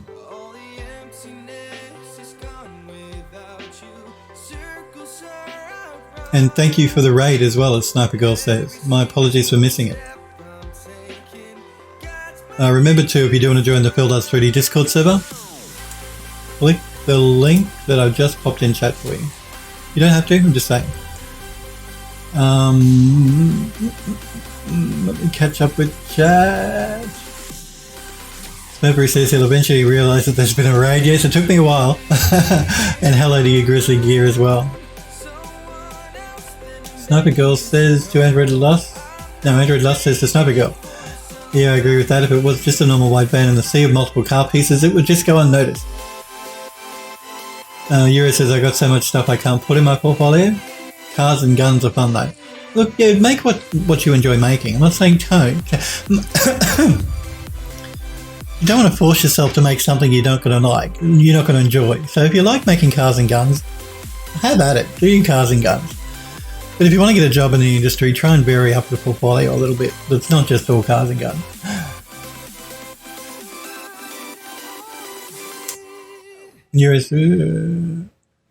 LJ says, my teachers always said no space marines and no lens flares.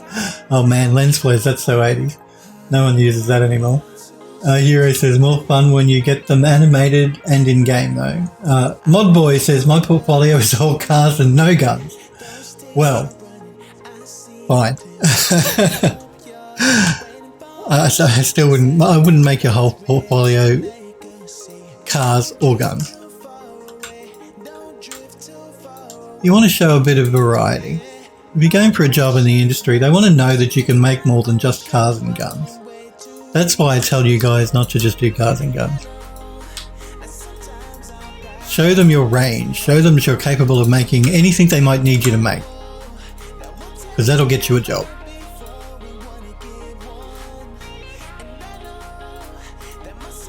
But I'm not saying don't make cars and guns, particularly if that's what you like doing.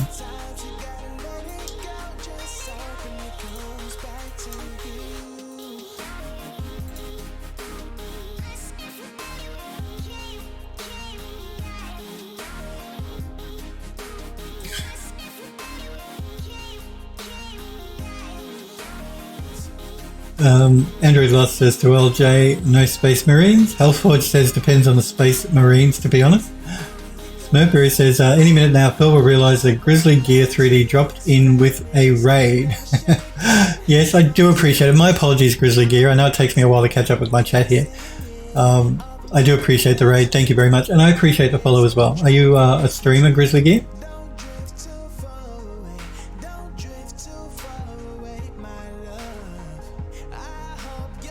LJ says, how about guns on cars? Well, that's something new. That's something new. I haven't seen that before, have we?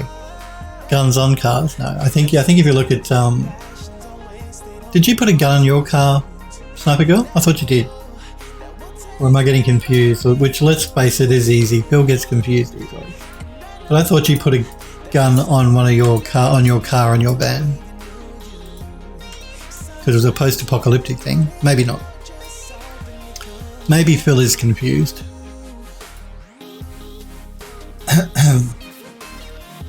Smurfberry says, model a car from the Green Hornet.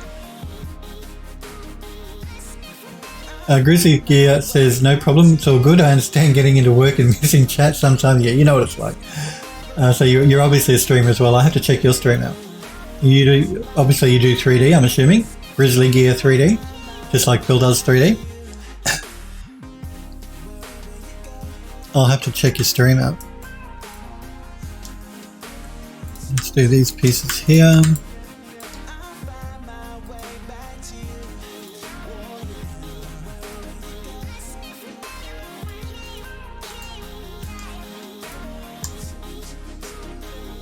Modboy says, most of mine are models of friends, VW buses and a few cars. That's cool. If you do want to show any of your work, remember guys and girls, to pop them in the gallery on the Phil Does 3D Discord. I love looking at the stuff you guys make. And you can pop an image in the gallery and we can all check it out. I can show it on stream as well, which is the other thing I like to do. But if you don't want me to, just tell me and I won't. Just if you want to show your image in the gallery and you don't want me to show it on stream, just say, please don't show it on stream, and I won't. We will be looking at some stuff you guys have posted in the gallery just toward the end of the stream today, so soonish. Grizzly Gear says, I was working on a character bust. Cool. Smoker says, nice modelling. Nice modelling, sculpting. I'll have to check your stream out. When do you normally stream, Grizzly Gear? So is it usually around this time that you normal stream, or do you vary it up? Or I know everyone's different. My streams are always at the same time on a Monday and Tuesday, but I know other people don't work that way. They like to do it when they feel it, and not do it when they don't feel it, which is fine.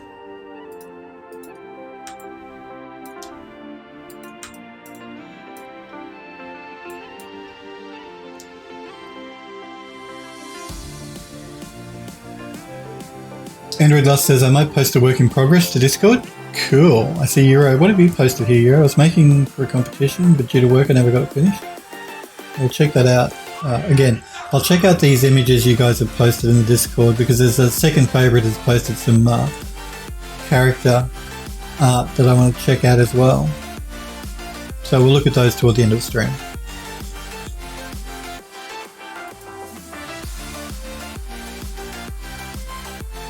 Just catching up on the Discord here and make sure I'm all caught up.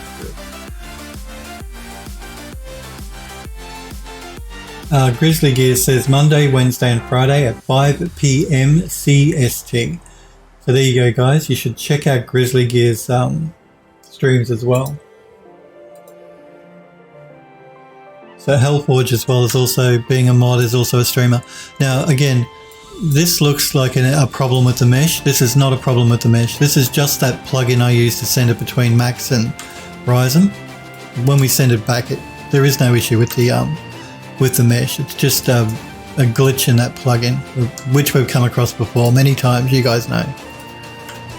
So we're just going to UV map these words.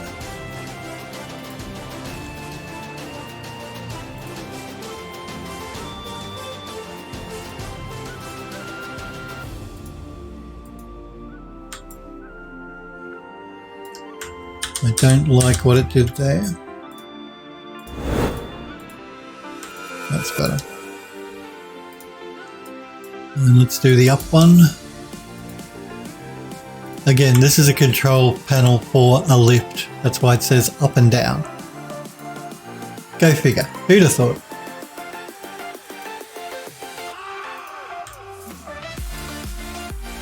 Alright, so again I'm leaving the really swirly bits till the end because they're always a pain to UV map. I think we're good, so let's start on the swirly bits now.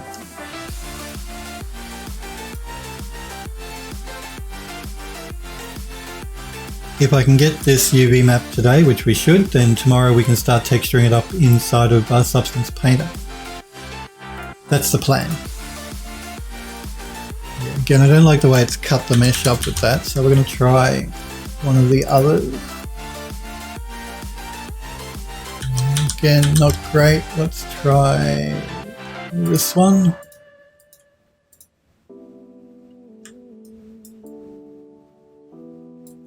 Let's see if we can't get a better result with this one.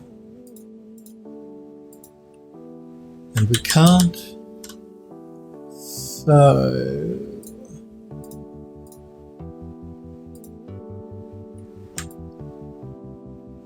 well, you know, it's broken this up into a lot of different pieces. That's, even though it's giving us a better layout for the UVs, I don't like the fact that it's breaking it up so much.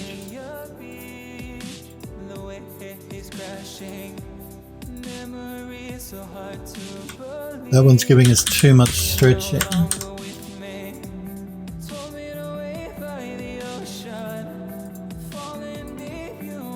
I think we're going to go with this one, even though the unwrap looks a bit weird. It's mainly the back here, which is never going to be seen because it's actually inside of the model.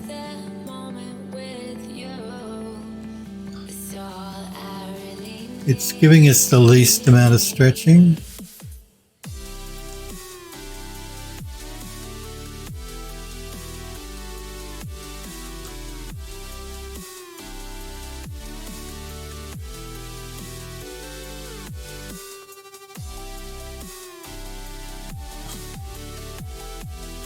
So I think I really don't like the unwrap it's done on that though.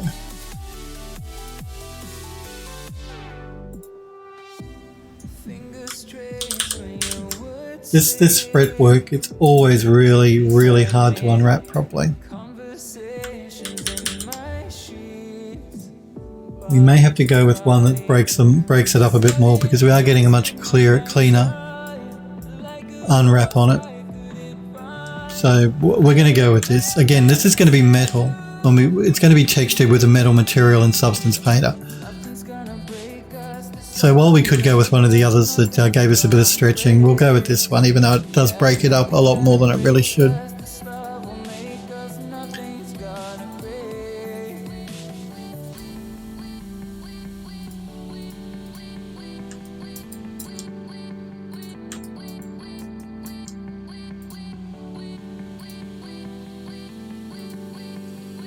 I am not looking forward to doing the unwrapping for the actual elevator, the lift itself, because there's so much of this fretwork. I really went to town when I modelled it because I wanted it to look interesting, but man, it's a pain to actually unwrap.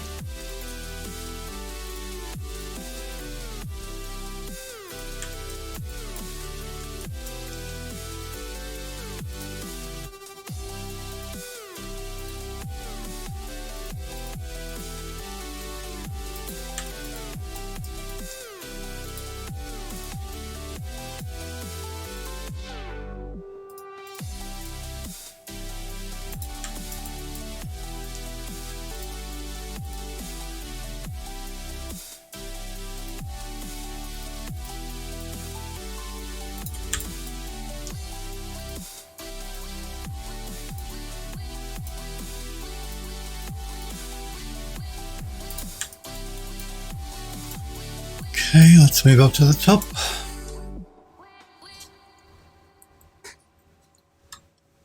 Helpful, it says, been sitting with the Unreal Engine for the past 30 minutes or so.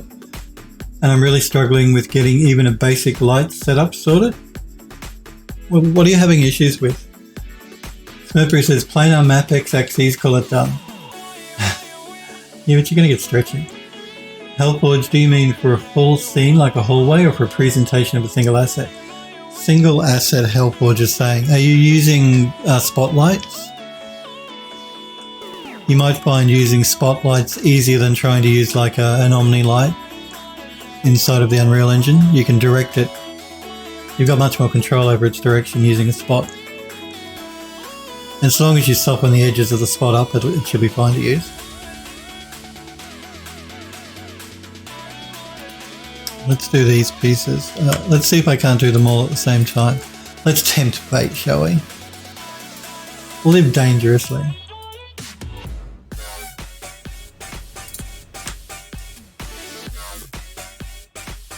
That should be alright.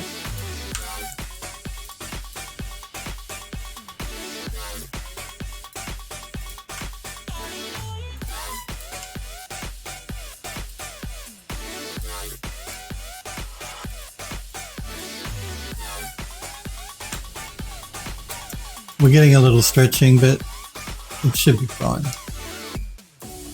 Again, it's going to be metal, so... And I really do need to get it UV mapped. Smurfberry says, I have a setup for that I got from a tutorial. Let me find a link for it. Okay, again, I really think I need to do these individually, otherwise the program is just going to freak out.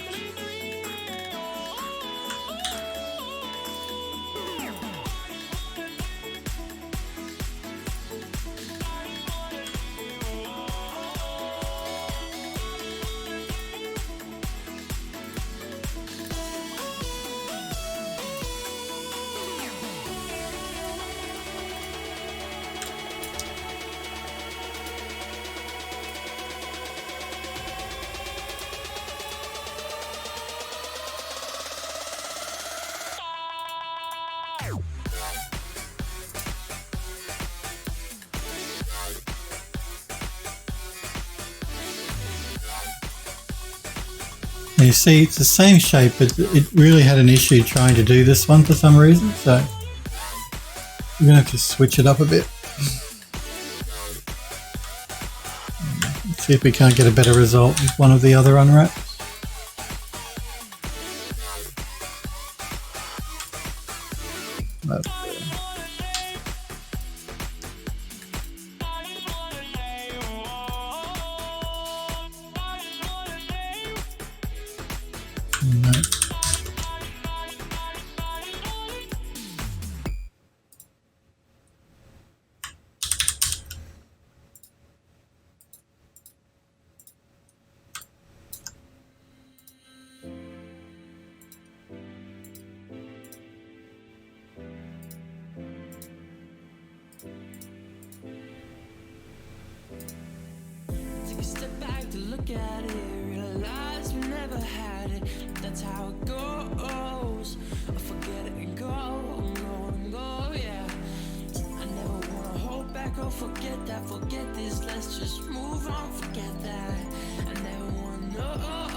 Let's do this side.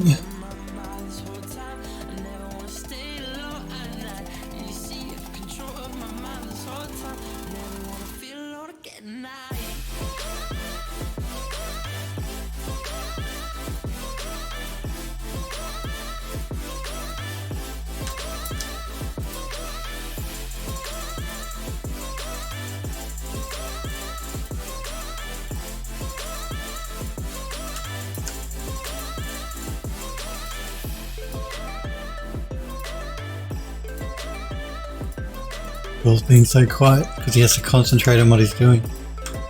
So unusual. Normally such a motor mouth.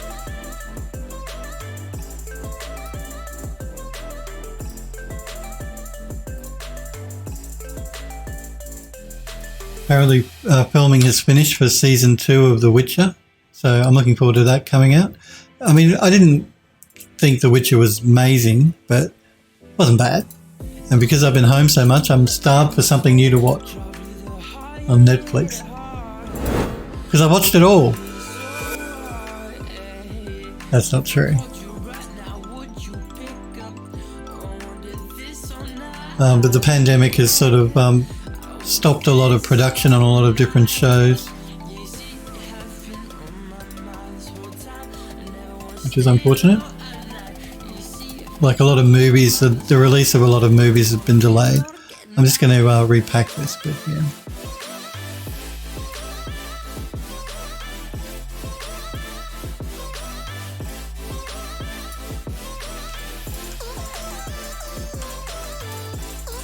Okay, not a lot left, just the swirly bits here on the sides now.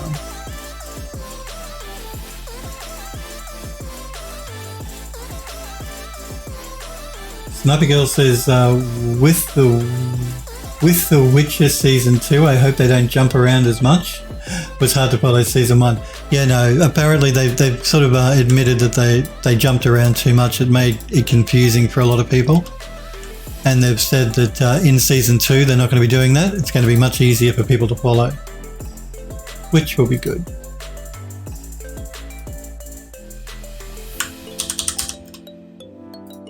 So yeah, they did acknowledge that they did jump around a little bit in Season 1 of The Witcher, and it did confuse a few people.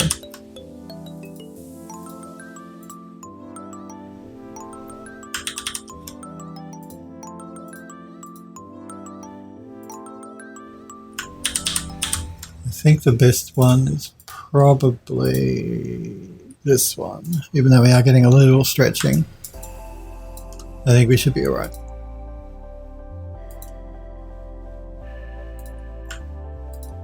Again, it's because I'm doing multiple. Look, let's do an example, a test here, just with these two. I'm selecting too many pieces. The program is having an issue.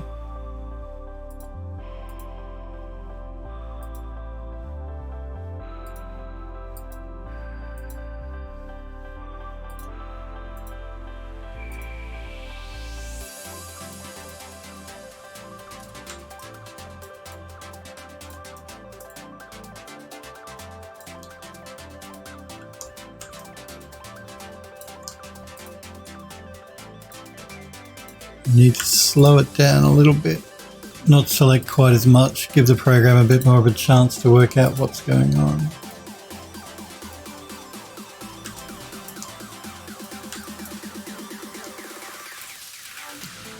Okay, so we got this swirly bit, this swirly bit, and this swirly bit.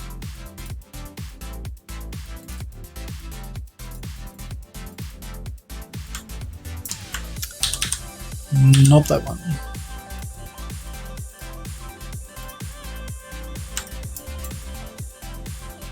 That one should work.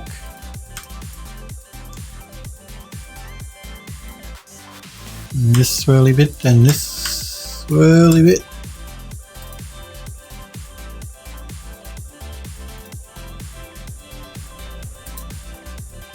And this swirly bit.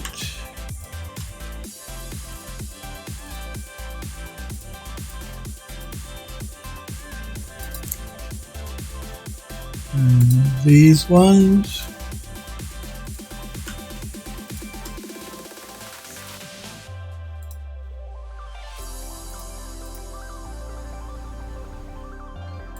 And that just leaves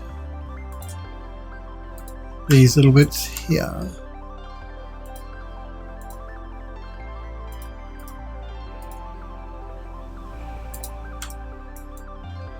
And I think that means we might have UV mapped everything.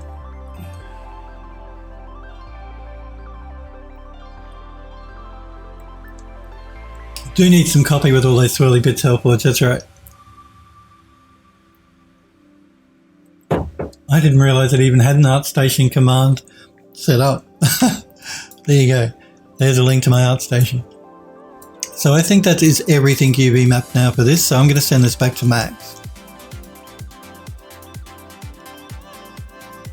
And we are going to throw down that checker pack. Actually, we're going to do an unwrap and a repack.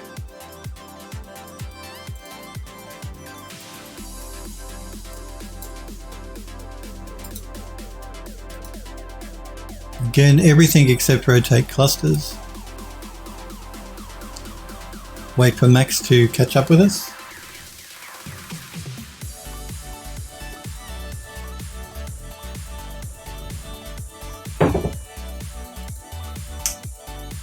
And we're going to throw the checker pattern down so we can make sure it is correct.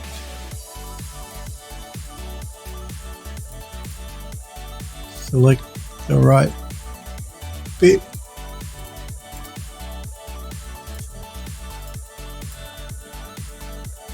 And again, we're just going to check our textile density.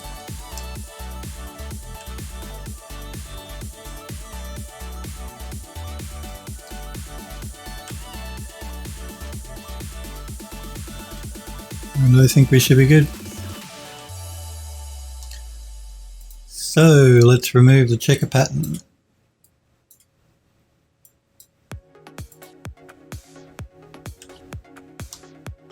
And do a save. Remember to save, yes. What progress is that again? What program is this again? This is 3D Studio Max, Hambo. The program we were just using to do the UV mapping is called Rizum UV. R-I-Z-U-M UV. Oh yeah, Max. Hellforge, yes, Max. Yeah, this is 3D Studio Max that you see me using here. It look different? Nope, the same as it's always been. So let's have a look at some of the work you guys have posted in the Discord server though. So I'm going to go back up and check out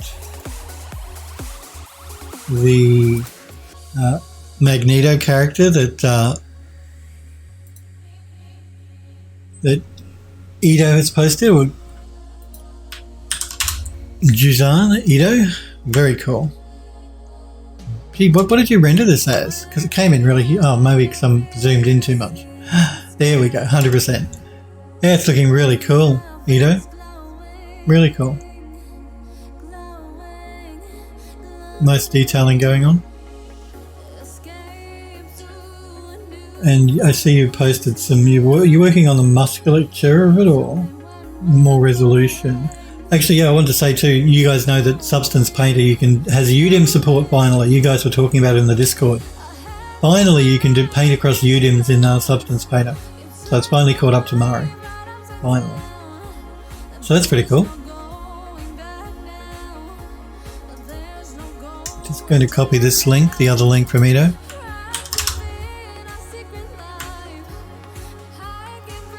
Oh no, I see. It's costuming. Okay, cool. Really nice detailing work going on, Ito. Looks great.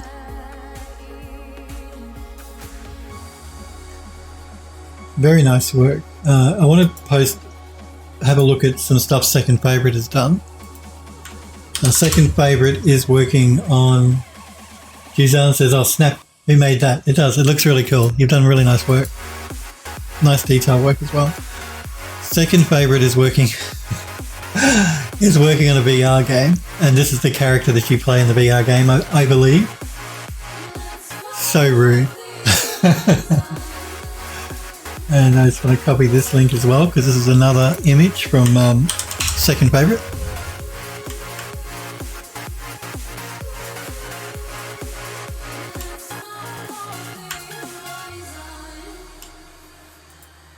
Yeah, that's very cool. I wonder why it keeps defaulting to 175% for some reason. It looks great. I love this creature as well. She looks like she'd be fun. I love the hairdo. Again, really lovely work, Second Favorite as well.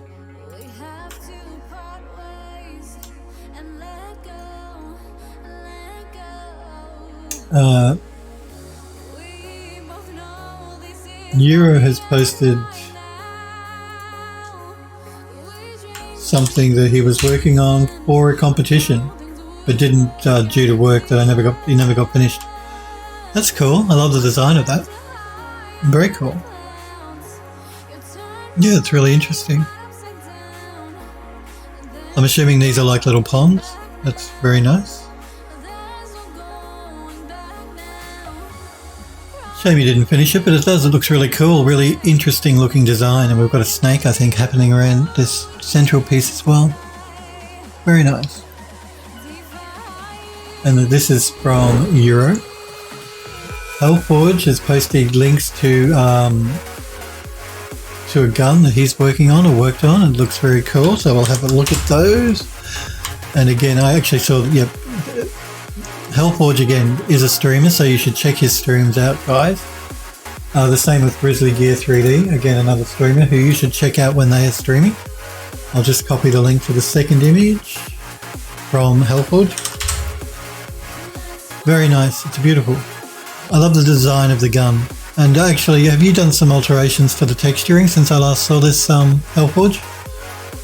I really like the the detailing, the distressing, the texture you've got going on here as well. Looks really cool. Really nicely textured. Like this dirt or distressed look you've got going on. Looks very nice. I do like that. Yeah, lovely work.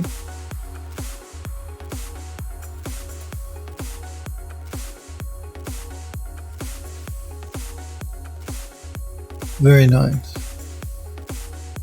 My only critique is maybe the wording here. Not the wording itself or the fact you've got it on the gun. But it looks like it's sort of... Like I would have thought that would be engraved into instead of something that sits out. I thought it would go in, but that's just a little thing that I'm noticing. More like down here. See how down here you've got it engraved? I wonder if that would look better engraved. But it looks great, and I love the texture work as well. The same issue. Yeah, I thought I didn't notice all of this detailing you had going on in the texture though. Maybe it's just when I looked at it on stream, but in the image here I can see it. It looks really cool. Really nice texture work.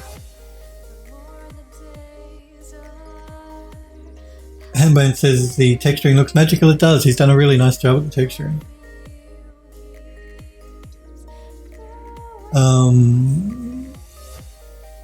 Helmbone says maybe not the Wrath of Iron. Hellforge says that's rendered in UE, so maybe I didn't set up the bump properly. Oh, okay. Yeah, it looks to me like the bump is coming out and it should be more like this one going in. So it looks like it's been carved in as opposed to stenciled on.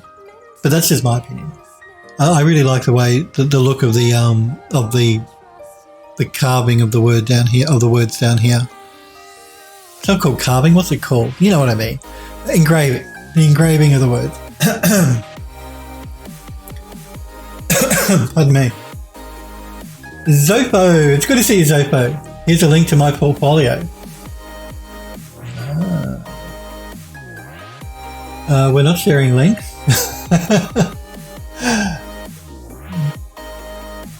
But let me have a quick look here. And again, Zopo is a sub, so I think, or Prime member, I'm not sure. Were you timed out? What's going on here? Yeah, unless you're a sub to my channel, don't post links because you'll get timed out. But you can post links in the Discord server, Zopo. So jump on the Phil Dust 3D Discord, pop them in there. They're sharing links on the Discord server. Mods can share links, yes. Subs and mods can share links in Twitch chat, but only subs and mods. Everyone else can share their links on the Discord. Could be the camera, yeah, it might be the camera angle as well. It might be the camera angle actually. You could be right. I think that maybe that is what it is. So it is actually engraved. It's just the angle of the camera that makes it look a little not engraved. That makes sense. But I love the texturing.